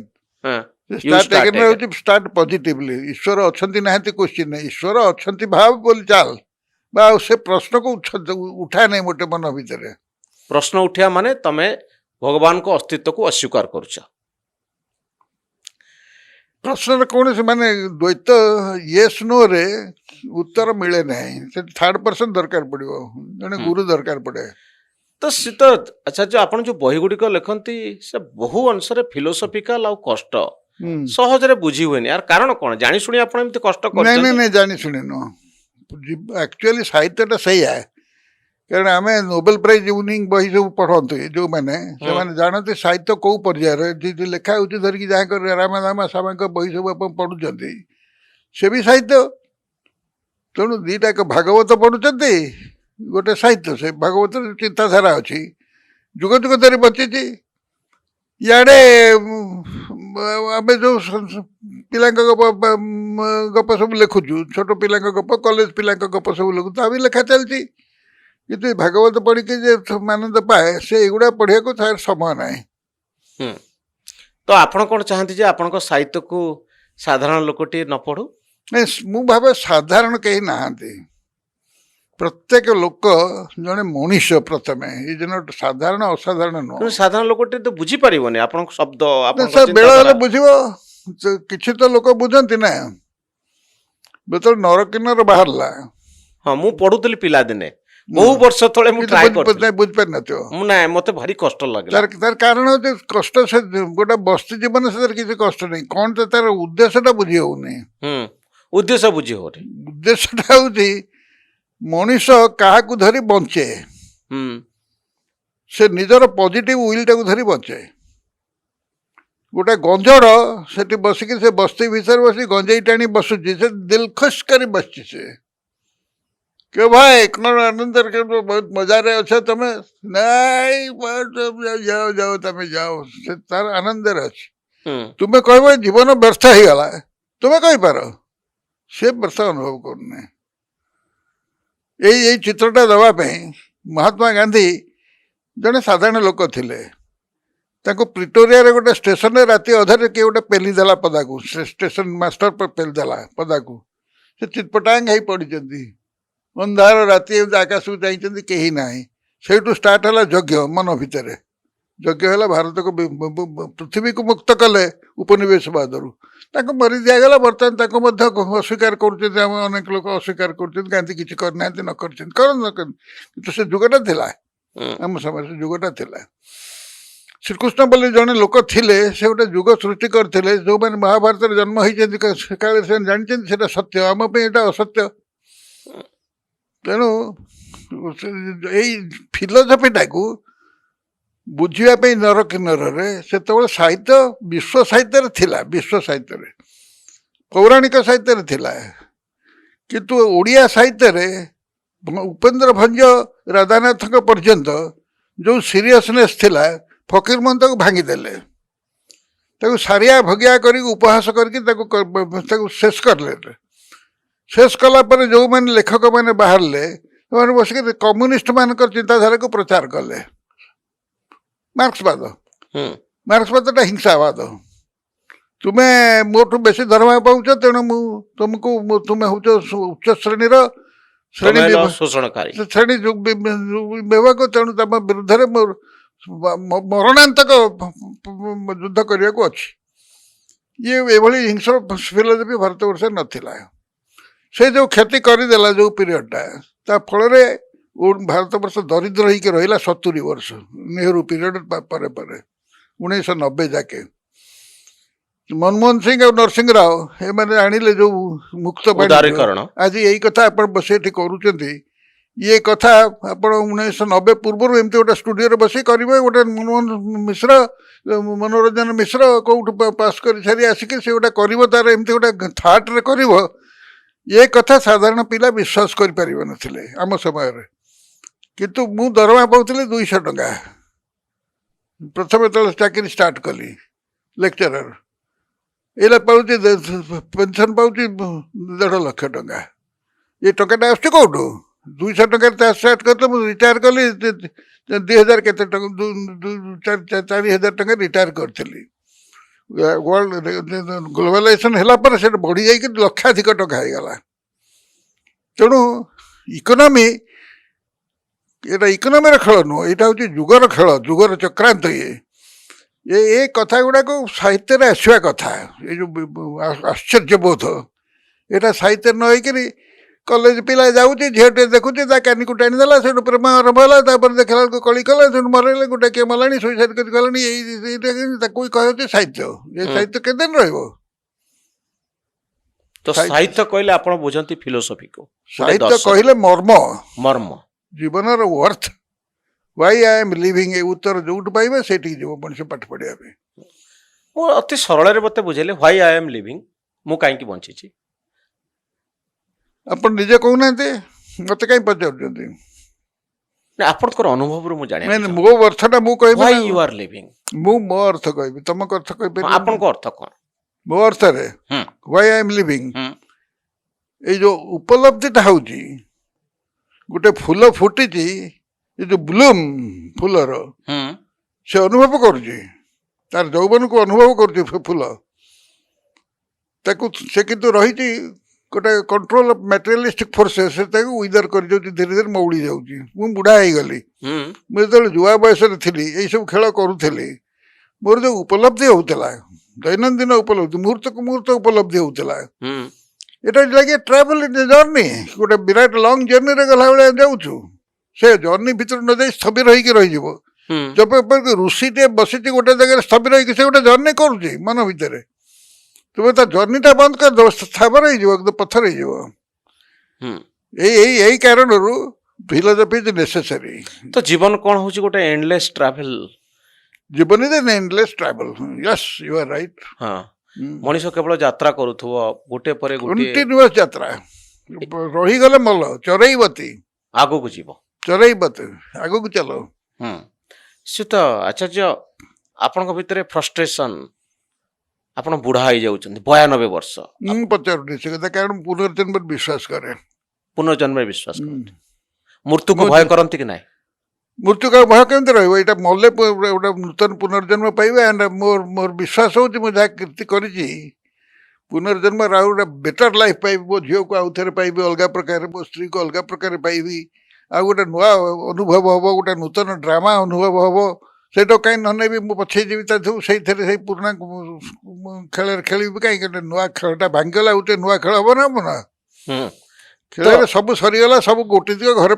ପାଚିଗଲେଣି ତାପରେ କ'ଣ ସେଠି ବସିଥିବେ ସେଇ ଚାହିଁକିରି तो ସେଇଥିପାଇଁ ଆପଣ ଆଉ ମୃତ୍ୟୁ को भय କରୁନାହାନ୍ତି ମୋର ମୃତ୍ୟୁ ଭୟ ନାହିଁ ମୃତ୍ୟୁ ତ ଭୟ ତ ପୋଟାସିୟମ ସାଇନାଇଡ୍ ସହିତ ଖେଳ ହେଇଛି ଆଉ ମୃତ୍ୟୁ ଭୟ କ'ଣ ସେ ତ ଆଚାର୍ଯ୍ୟ ବଞ୍ଚିବାର ପ୍ରେରଣା ଆପଣଙ୍କ ପାଇଁ କ'ଣ ମୋଟିଭେସନ ବଞ୍ଚିବାର ପ୍ରେରଣା ହେଉଛି ଆପଣ ଗୋଟେ ନୂତନ ଜିନିଷ କିଛି କରିବା ପାଇଁ ପରିକଳ୍ପନା କରନ୍ତୁ ତାକୁ ଯେଉଁ ଉପରେ ଘରଟେ କରିବାକୁ ଚାହୁଁଛନ୍ତି କରନ୍ତୁ कि दोकानटे କରିବାକୁ ଚାହୁଁଛନ୍ତି କି ବ୍ୟବସାୟଟେ କରିବାକୁ ଚାହୁଁଛନ୍ତି କି ବହିଟେ ଲେଖିବାକୁ ଚାହୁଁଛନ୍ତି କି ଏପରିକି ଗୋଟେ କୋଶ୍ଚିନ୍ ଆପଣଙ୍କ ଭିତରେ ଅନସଲ୍ଭ ରହିଛି ତାକୁ ସଲ୍ଭ କରିବାକୁ ଚାହୁଁଛନ୍ତି ଏଇଠି ଯେଉଁ ପର୍ଯ୍ୟନ୍ତ ସେ କଣ୍ଟିନ୍ୟୁ କରୁଛି ଫ୍ଲୋ କରୁଛି ନଦୀଟା ଫ୍ଲୋ କରୁଛି ସେ ପର୍ଯ୍ୟନ୍ତ ସେ ବଞ୍ଚିଛି ନଦୀ ବନ୍ଦ ହେଇଗଲେ ଫ୍ଲୋ ବନ୍ଦ ହେଇଗଲେ ମରିଗଲା ତ କୌଣସି ଏକ ଭୌତିକ ଇଚ୍ଛା ରଖି ମଣିଷ ତାର ଜୀବନ ଯାତ୍ରା କଲେ ତା ଜୀବନଟା ଖୁସିମୟ ହବ ମାନେ ମନେ କରନ୍ତୁ ଜଣକୁ 80 ବର୍ଷ ହେଇଛି 90 ବର୍ଷ ହେଇଛି ଯଦି କିଛି ପର୍ପସ୍ ନାହିଁ ସେ ବଞ୍ଚି ପାରିବନି ପର୍ପସ୍ କାହିଁକି ନାହିଁ ତାର କାରଣ ସେ ବୁଢା ହେଇଯାଉଛି କାରଣ ସେ ଯେଉଁ କଲଚରରେ ବଢ଼ିଛି ସେ କଲଚରଟାକୁ ଭୁଲ ଇନଫର୍ମେସନ ଦେଇଛି ଯଦି ଆମର ଭାରତବର୍ଷର ହିନ୍ଦୁ କଲଚରରେ ପର୍ପସଲେସନେସ୍ କେବେ ନଥିଲା ଲୋକ ଯାଇକି ମନ୍ଦିର ଭିତରେ ବସିଥିଲେ ଘଣ୍ଟା ଘଣ୍ଟା ଧରି ପର୍ପସ୍ ଠାକୁରଙ୍କ ସାଙ୍ଗରେ କଥାବାର୍ତ୍ତା କଲେ ଈଶ୍ୱର ବିଶ୍ୱାସ ବିରୁଦ୍ଧରେ ଗୋଟେ ଚାଲିଲା ସଂଗ୍ରାମ ଯାହାଫଳରେ ସେଇଟା ବନ୍ଦ ହେଇଗଲା ଆଚ୍ଛା ଆପଣ କ'ଣ ବଣ ଭିତରକୁ ଯାଇକିରି ଏକୁଟିଆ ବସିକିରି କେବେ ସାଇଲେନ୍ସକୁ ଅନୁଭବ କରନ୍ତି ଘଣ୍ଟା ଘଣ୍ଟା ନଦୀ ସମୁଦ୍ରରେ ଅଜଣା ସମୁଦ୍ରରେ ଯାଇକିରି ଆପଣ ଆନନ୍ଦ ଉପଲବ୍ଧି କରିବା ପାଇଁ କେବେ ସାମୁଦ୍ରିକ ଯାତ୍ରା କରିଛନ୍ତି ବିଦେଶ ଯାତ୍ରା କରିଛନ୍ତି ଉଡ଼ାଜାହାଜରେ 10,000 ମାଇଲ ଯାଇକିରି ତା ଦେହରେ ଯେଉଁ ନୂଆ ଅନୁଭୂତି ଆପଣ ଯାଉଛନ୍ତି ପ୍ରଥମ ସେ ଯେଉଁ ଏଗୁଡ଼ାକ ସବୁ ରେକର୍ଡ଼ କରିଛି ମୁଁ ଭଲ ଭାବରେ ତଳକୁ ଚାହିଁକି ଦେଖିଲା ବେଳକୁ ଯେଉଁ କମ୍ପ୍ୟୁଟରରେ ଦେଖେଇବ ଯେ ଇରାନ ଇରାକ ୟା ଉପରେ ଯାଉଛି ଏସବୁ ଜିନିଷ ଇଏ ଅନୁଭବ ଗୁଡ଼ାକ ଯେଉଁ ପ୍ରାଥମିକ ଅନୁଭବ ଏଗୁଡ଼ାକ ମଣିଷକୁ ପ୍ରେରଣା ଦିଏ ବଞ୍ଚିବା ପାଇଁ ପ୍ରତିଥର ମୁଁ ଆମେରିକା ଯାଇ ଗୋଟେ ନୂଆ ଜିନିଷ ଆବିଷ୍କାର କରେ ସେଠି ଯାଇକିରି ମୁଁ ଜଗନ୍ନାଥ ମୂର୍ତ୍ତିକୁ ଆବିଷ୍କାର କରିଛି ଜଙ୍ଗଲ ଭିତରେ ସେମାନେ ଜଗନ୍ନାଥ ପୂଜା କରନ୍ତି ଏକଥା ଆମ ଓଡ଼ିଆମାନେ ସେଠି ଅଛନ୍ତି ଜାଣନ୍ତି କିନ୍ତୁ ଆମର ସାଧାରଣ ଓଡ଼ିଶା ମାନେ ଭାବନ୍ତି ଜଗନ୍ନାଥ କେବଳ ଆମେ ପୂଜା କରୁଛୁ ସେମାନେ ମଧ୍ୟ ପୂଜା କରନ୍ତି ସେଠିକାର ଆଦିବାସୀ କେମିତି ପୂଜା କଲେ ଓଡ଼ିଶାର ଲୋକଙ୍କ ସହିତ ତାଙ୍କର ଯଦି ସମ୍ପର୍କ ନଥିବ ହୁଏତ ତାଙ୍କଠୁ ଆମେ ଶିଖିଛୁ ନହେଲେ ଆମଠୁ ସେ ଶିଖିଛନ୍ତି ମାୟା ସଭ୍ୟତାରେ କଳିଙ୍ଗର ଉପସ୍ଥିତି ଏଥିରେ ବିରାଟ ବିରାଟ ବହି ସବୁ ଅଛି ତାକୁ ପଢ଼ନ୍ତିନି ଓଡ଼ିଆ ମୁଁ ଗୋଟେ ଫାଉଣ୍ଡେସନ କରିଛି 2ଟା ସେମିନାର ହେଇସାରିଲାଣି ଯେ ନୌବାଣିଜ୍ୟ ଉପରେ ଆମର ଯାହା ପାଠ ପଢ଼ନ୍ତି ସ୍କୁଲରେ କଲେଜରେ ଏ ଓଡ଼ିଆମାନେ ବାଲି ଯାତ୍ରା କରୁଥିଲେ ଏସବୁ କରୁଥିଲେ ତାଠାରୁ ବିୟଣ୍ଡ ଯାଇକିରି ସେମାନେ ଆଡ଼ଭେଞ୍ଚର କରିକିରି ଇଷ୍ଟର ଆଇଲାଣ୍ଡ କ୍ରସ୍ କରି ଯାଇକି ମେକ୍ସିକୋରେ ପହଞ୍ଚିଥିଲେ ଓ ସେଠି ମାୟା ସଭ୍ୟତା ପ୍ରତିଷ୍ଠା କରିଥିଲେ ଏକଥା ଓଡ଼ିଆମାନେ ବିଶ୍ୱାସ କରନ୍ତିନି ଜଗନ୍ନାଥକୁ ବିଶ୍ୱାସ କରି ଇଏ କହନ୍ତି ଯେମିତି ଆପଣ ପଚାରୁଛନ୍ତି ଭଗବାନ ଅଛନ୍ତି କି ନାହିଁ ପ୍ରମାଣ କ'ଣ ଆରେ ତୁମେ ଯାଇଛ ଅଛ ସେଇଠି ପ୍ରମାଣ ଖୋଜିବ ନା ଆଉ ମତେ ପଚାରୁଛ କ'ଣ ତ ମୋଟିଭେସନ ଆପଣଙ୍କର ଯାତ୍ରା କରିବାରେ ଆହୁରି ଅଛି ଯେ ମତେ ଭଲ ଲାଗୁଛି ନୂଆ ନୂଆ ଏକ୍ସପିରିଏନ୍ସ ଖାଲି ସେତିକି ନୁହଁ, ସେ କଲଚର ନୁହଁ, ଆପଣ ଗଛଟିଏ ମଧ୍ୟ ଆମେରିକାରେ ଯାଇ ଦେଖିବେ, ଏଇ ମନ୍ଦାର ଗଛ ଆମର ଏଠି ଯେଉଁ ଫୁଲ ଫୁଟେ ସେଠି ଏମିତି ହେଇକି ଜାକି ହେଇକି ରହିଥିବ, ସେ ଜାକି ଦେଇଛି ନିଜକୁ, କାରଣ ଅସଂଖ୍ୟ ଭୀଷଣ ଶୀତ, ସେ ଶୀତରେ ଫୁଟିବାକୁ ଚାହିଁପାରେନି, କଷ୍ଟ କରେ, ସେ ବିଚାରା ଖରା ଦିନେ ଟିକେ ମୁହଁ ଖୋଲିବ, ଅନ୍ୟ ଦିନେ ସେ କଢ଼ ଗୁଡ଼ା କେମିତି ଜାକି ହେଇକି ଥବ। ଆମ ଭିତରେ ଯେମିତି ପର୍ସନାଲିଟି ଶ୍ରିଙ୍କ କରିକି ଅଛି, ଯେମିତି ସୁବିଧା ସୁଯୋଗ ପାଇଲେ ଅପରଚ୍ୟୁନିଟି ପାଇଲେ ଖୋଲିଯାଏ, ଗଛ ବି ସେୟା। ଗଛ ବି ସେଇଆ। ତ ଗଛକୁ ଆପଣ ସୂକ୍ଷ୍ମ ଭାବରେ ଅନୁଭବ କରନ୍ତି। ଓହ, ସେ ଜାଗାରେ ଯାଇକି ମୁଁ କମ୍ପାରିଜନ କରେ ନା, ମୁଁ ଗୋଟେ ସାଇଣ୍ଟିଷ୍ଟ। ସେ ମାଟି, ସେ ପାତାଳ କାହିଁକି ତା ନାଁ ଦିଆହେଇଛି, ଆମେରିକାରେ ତାକୁ ଆବିଷ୍କାର କରିଛି 2 ଘଣ୍ଟା ଗୋଟେ ଗଭୀର ଗର୍ତ୍ତ ଭିତରେ, ସୁଡ଼ଙ୍ଗ ଭିତରେ, ତାକୁ 1000 ମାଇଲ କେଭ୍, ସେ ତା ଭିତରେ ଆମେରିକାରେ ଇଏମାନେ ସବୁ ଯାତ୍ରା କରିଛନ୍ତି ମୋ ସାଙ୍ଗରେ। ମୁଁ ଦେଖିଛି ପାତାଳ ପୁର ବୋଲି ଯାହାକୁ କୁହାଯାଏ ଆମେରିକାକୁ, କାହିଁକି ଏମିତି ଗଭୀର ଗର୍ତ୍ତ, ଆପଣ ଚାହିଁପାରିବେ ତା ଭିତରେ ରହିବା କିଛି ନାହିଁ, କାନ୍ଥରୁ ସାପ ଭଳିଆ ଝୁଲୁଛି, ମହାନ ପ୍ରକାଣ୍ଡ ନାଗ ସାପ ଭଳି ଷ୍ଟାଲାକ୍ଟାଇଟ୍ ଷ୍ଟାଲାକ୍ମାଇଟ୍ ଫର୍ମେସନ ହେଇକିରି ଲମ୍ବା ଲମ୍ବା ସାପ ସବୁ ଝୁଲୁଛନ୍ତି। କ'ଣ ସେ ଏମିତି ଜାଗା ଅଛି ଲଷ୍ଟ ସି, ଯାହା ଭିତରେ ଆଲୋକ କେବେ 1000 ବର୍ଷ ଧରି ପଡ଼ିନାହିଁ, କି କେବେଠୁ ହେଲାଣି ଜିଓଲୋଜିକାଲ ଟାଇମ୍ସରୁ, ଗୋଟେ ସମୁଦ୍ରଟା ପୋତି ହେଇ ପଡ଼ିଛି, ନା ତା ଉପରେ ଗୋଟେ କଭର ହେଇଯାଇଛି, ତା ଉପରେ ଡାଇଭର୍ସ ମାନେ ଯାଇକି ବହୁତ ପରୀକ୍ଷା କରିଛନ୍ତି, ସେମାନେ ଏଣ୍ଡଲେସ୍ ଦେଖିଛନ୍ତି ସେ କଥା, ତା ଉପରେ ସବୁ ଦେଖିଛନ୍ତି। ସେ ମାଛ ମାନେ ଅଛନ୍ତି, ତାଙ୍କର ଆଖି ନାହିଁ, କିନ୍ତୁ ସେ କୂଳରେ ମାନେ ପହଁରୁଥାନ୍ତି, ଆପଣ ହାତ ବଢ଼େଇ ସେ ଡେଇଁ ଚାଲିଯିବେ, ବିନା ଆଖିରେ ଦେଖୁଛନ୍ତି। ଏସବୁ ଉପଲବ୍ଧି କରିବା ପାଇଁ ଆପଣ ବାହାରକୁ ନ ଯାଆନ୍ତି ଯେଉଁମାନେ, ସେମାନେ ଏଇଗୁଡ଼ାକ ଦେଖିବା ପାଇଁ କଥା, ଯାଆନ୍ତି ହୋଟେଲରେ ଖାଇକି ବଢ଼ିଆ ବଢ଼ିଆ ଖାଇବା କରି ଆସନ୍ତି। ବୈଶ୍ୟୁତ ଆଚାର୍ଯ୍ୟ, 92 ବର୍ଷ ବୟସରେ ଆପଣ ଏତେ ସୁସ୍ଥ ଅଛନ୍ତି, ଆର କାରଣ କ'ଣ? ଖୁସିରେ ଅଛି। ସେଇଥିପାଇଁ ଖାଇବା ପିଇବା ଆପଣଙ୍କର କ'ଣ, ସକାଳୁ ରାତି ପର୍ଯ୍ୟନ୍ତ କ'ଣ? ଯାହା ଆପଣ ଖାଇବାକୁ ଭଲ ପାଉଛନ୍ତି ଖାଅ, ବିଶେଷ ଗୁଡ଼ାଏ ନ ଖାଇକିରି ଅଳ୍ପ ଖାଅ, ମାନେ ଏତେ ଭାତ ନ ଖାଇ ଏତିକି ଭାତ ଖାଅ, ଆଉ ପରିବା ପତ୍ର ଖାଅ, ମାଛ ମାଂସ ମଧ୍ୟ ଖାଅ, ଆଉ ସାଧାରଣ ଯାହା ଡାକ୍ତରମାନେ କହନ୍ତି, ଲୁଣ ବେଶୀ ଖାଇବନି, ଅମୁକ କରିବନି ସବୁ, କିନ୍ତୁ ମୁଁ ଦେଖିଛି ଯୋଉଟା ଭଲ ଲାଗୁଛି ଆପଣଙ୍କୁ ସେଇଟା ଜଣେ ବଡି କହୁଛି ଖା ବୋଲି, ଯାହା ଭଲ ଲାଗୁଛି ତା ଖାଇବା। ଜଣେ ଚିକେନ ଭଲ ପାଏ, ମଟନ ଭଲ ପାଏ, ଖାଇବ, କିଛି ଅସୁବିଧା ନାହିଁ। ମଟନ ନ ଖାଇ ଚିକେନ ଖାଅ, ଚିକେନ ନ ଖାଇକି ମାଛ ଖାଅ। କାରଣ ଆମ ବୟସ ବଢିଗଲେ ଆମର ଡାଇଜେଷ୍ଟିଭ ପାୱାର ବଦଳିଯାଏ। ଏଇ ଯୋଉ ତାକୁ ରେଡ୍ ମିଟ୍ କହନ୍ତି, ଯୋଉ ଛେଳି ମାଂସ ଇତ୍ୟାଦି, ସେଗୁଡ଼ାକ ଆମ ଦେହରେ ଯିବ ନାହିଁ, ବର୍ତ୍ତମାନ ଆମ ବୟସରେ ଯିବ ନାହିଁ। ଏଇଠୁ ଚିକେନକୁ ମଧ୍ୟ ସେଇ ଧୀରେ ଧୀରେ ମଣିଷ ବୟସ ବଢିଲେ ପ୍ରାଣୀମାନଙ୍କ ପ୍ରତି ତାର ଗୋଟେ ଅନୁକମ୍ପା ଯାହା ଥିବ, ସେ କ'ଣ କାହିଁକି ମିଛରେ ମାରିକିରି ଖାଇବି, ସେ ଲୋକ ଚାହିଁବ ଆଉ ଖାଇବ ନାହିଁ, ମଧ୍ୟ ମାଛ ମାଂସ ଖାଇବ ନାହିଁ। ସେଠୁ ଖାଅ। ଆପଣଙ୍କର ଇଚ୍ଛା ହୁଏ ଆମିଷ ଖାଇବା ପାଇଁ? ମୁଁ ଆମିଷ ଖାଇବାକୁ ମୋର ଟିକେ ଲୋଭ ଥାଏ। ତ ଆପଣ, ମୁଁ ଭାବିଲି ଯେ ଆପଣ ଅରବିନ୍ଦଙ୍କ ଆଦର୍ଶରେ ଅନୁପ୍ରାଣିତ। ଅରବିନ୍ଦଙ୍କ ଆଦର୍ଶରେ ସମସ୍ତେ ଖାଆନ୍ତି, ଅରବିନ୍ଦ ତ ନିଜେ ଖାଆନ୍ତି, ଆଉ ସେ କାହିଁ ନ ଖାଇବେ? ମାଛ ଖାଆନ୍ତି ସମସ୍ତେ, ବିବେକାନନ୍ଦ ମାଛ ଖାଆନ୍ତି। ତେଣୁ ଜୀବ ହତ୍ୟା କରିବା ଉଚିତ ନା ନୁହେଁ? ଏଇ ପ୍ରଶ୍ନ ହଉଛି ଗୋଟେ ଅବସର୍ଡ ଏଣ୍ଡ ପର୍ଯ୍ୟନ୍ତ ଯଦି ଯିବେ, ଆପଣ ଦେଖିବେ ସବୁଦିନ ଆପଣ ହତ୍ୟା କରୁଛନ୍ତି, ନିଜକୁ ବି ହତ୍ୟା କରି ଚାଲିଛନ୍ତି। ତ ସକାଳୁ ରାତି ପର୍ଯ୍ୟନ୍ତ ଆପଣ କ'ଣ ନର୍ମାଲ ଖାଆନ୍ତି? ଆପଣଙ୍କ ଦେହରେ ରୋଗ କିଛି ନାହିଁ? ଭଗବାନଙ୍କ ଦୟାରୁ କିଛି ନାହିଁ ଏପର୍ଯ୍ୟନ୍ତ। ଯଦି ଡାଇବେଟିସ୍, ବ୍ଲଡ ପ୍ରେସର, ସେସବୁ ନାହିଁ। କେମିତି ଆପଣ ରୋଗମୁକ୍ତ କରିପାରିଲେ ଶରୀରକୁ? ମୁଁ କରିନାହିଁ, ମୋ ବାପା, ମୋର ପୂର୍ବପୁରୁଷ, ସେ ଯୋଉ ଜିନ୍ଟା ମତେ ଦେଇଛନ୍ତି, ସେ ଜିନ୍ଟା ଏଇ କାମ କରୁଛି। ମୁଁ ନୁହେଁ, ମୁଁ ହଉଛି ଜିନ୍ର ପ୍ରତିଫଳନ। ଜିନ୍ର ପ୍ରତିଫଳନ। କିନ୍ତୁ ଆପଣ କ'ଣ ତାକୁ ମେଣ୍ଟେନ କରିବା ପାଇଁ ସେମିତି କିଛି କାମ କରୁନାହାନ୍ତି? ମୁଁ କରୁଛି ସବୁଦିନେ। ମୁଁ ମାନେ ଯୁବା ବୟସରୁ ଆରମ୍ଭ ହେଲା, ଯୋଉ ମାଟ୍ରିକ ପାସ୍ କଲି 49ରେ, ସେଇ ସ୍ୱାମୀ ଶିବାନନ୍ଦଙ୍କ ଜାଣିବା ପୂର୍ବରୁ ତାଙ୍କ ବହି ପଢୁଥିଲି ଓ ତାଙ୍କଠୁ ଯୋଉ ଆସନ ପ୍ରାଣାୟାମ ଗୁଡାକ ଶିଖିଥିଲି ସେ ବହିରୁ। ତାକୁ ମୁଁ ଘଣ୍ଟାଟାଏ କରେ ପ୍ରତ୍ୟେକ ଦିନ। ଏବେ ବି କରନ୍ତି? ଏବେ ବି କରୁଛି। ପ୍ରାଣାୟାମ ସହିତ ଧ୍ୟାନ ଧାରଣା ଇତ୍ୟାଦି କରିବାକୁ ହୁଏ। ସେଇ ପ୍ରାକ୍ଟିସଟା ମତେ ଦେଇଛି ଇଣ୍ଟିଗ୍ରିଟି, ମାନେ ମଣିଷର ମଣିଷତ୍ଵ, ଏଇଟା ମତେ ସେଇଟା ଦେଲା। ସେ ଜୀବନର गोटे सामग्रिक मौलिकता हमको से अनुभव देला। द्वितीय कथा हूँ सत्य और निष्ठा पे मनुष्य भितर जो संकल्प एटा आसन प्राणायाम द्वारा जागृत हुए। मु जने भल परीक्षक ये सेंस रे मु मो पिला को बेसी मार्क देबी नहीं रियल स्टूडेंट सब भल स्टूडेंट दे सरला पुरस्कार 20 वर्ष रही बही सब मनुष्यर लेखकर मुह को चाह ना डेजिग्नेशन को चाह ना चाह से बहीटा कौन थिंग इन इट सेल्फ किए लिखी कौ चाकरी कर आईएएस की ओएस की लेक्चरर की से चाह नहीं कि अमुक लोक ये कर बेल हो गला कथा नुह बही बही तुमको दिखाई बेस्ट बही 5 वर्ष प्रकाशित बहीटा को पुरस्कार कर डू दैट नथिंग एल्स शेषर गोटे साधुता निजर निरपेक्ष साधुता आसुची जो आसन प्राणायाम देवरु आसन और प्राणायाम जो तो आपण को जीवन चर्या रे आपण कहउचंती जे मन खुशी रे खाओ आउ आसन ओवर ईटिंग करनी आसन आउ प्राणायाम करो एक्सरसाइज भी आपण करंती बुलाबुली करंती आउ गोटे कथा मैं ऐड करी पॉजिटिव थिंकिंग करो पॉजिटिव थिंकिंग पे ईश्वर विश्वास इज एसेंशियल।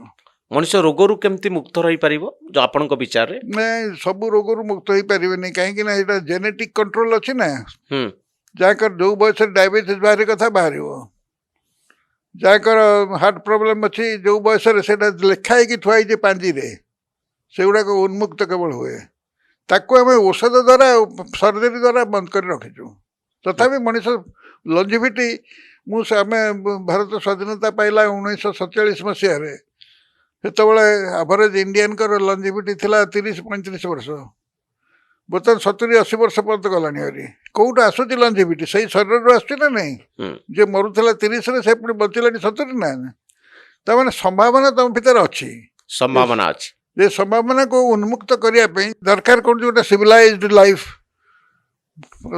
परिष्कार जल परिष्कार ये परिष्कार चिंतन भल पॉलिटिकल क्लाइमेट एगुड़ाक सब हमको लंजिविटी साहाय्य करे। मनुष्य केते वर्ष बंची पारे बोली आपण भाबु बहुत वर्ष बंचो कारण तार ऑर्गेनिक प्रॉब्लम किछि नै खाली से यही हेल्थ को जगिया पे आपन को मेडिकल साहाय्य नवा पड़ो मेडिकल एंड सर्जरी ये मेडिसिन एंड सर्जरी ये दीटा को निहाते दरकार मनुष्य को दीर्घायु करियो साहाय्य कर जंत्रटा खराब हे गल जेमते आपन जाई के सजाडुचंती सेमता दरकार जंत्रटा ना बॉडी गुटे जंत्र।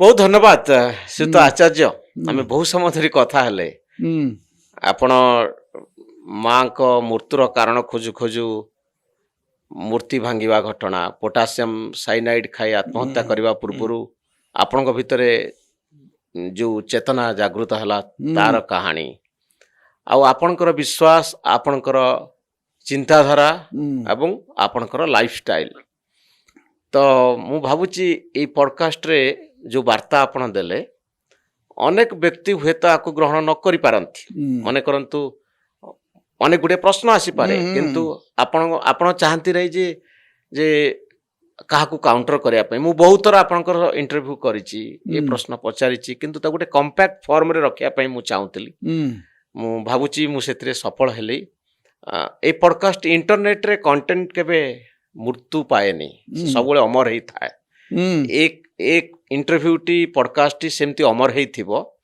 एवं अनेकों को चिंता करबा पई सुजोग दउथिबो वर्ष वर्ष धरी एमती जीवित थिबो ए पॉडकास्ट टी मु आशा करिवि आ अनेक लोकों को ये संपर्क रे भाबिबा पई खोराक जगौथिबो। बहुत धन्यवाद थैंक यू धन्यवाद आचार्य आपनकर ए मतामत पई लाइव 360 रे आपनकर ए वक्तव्य पई बहुत धन्यवाद।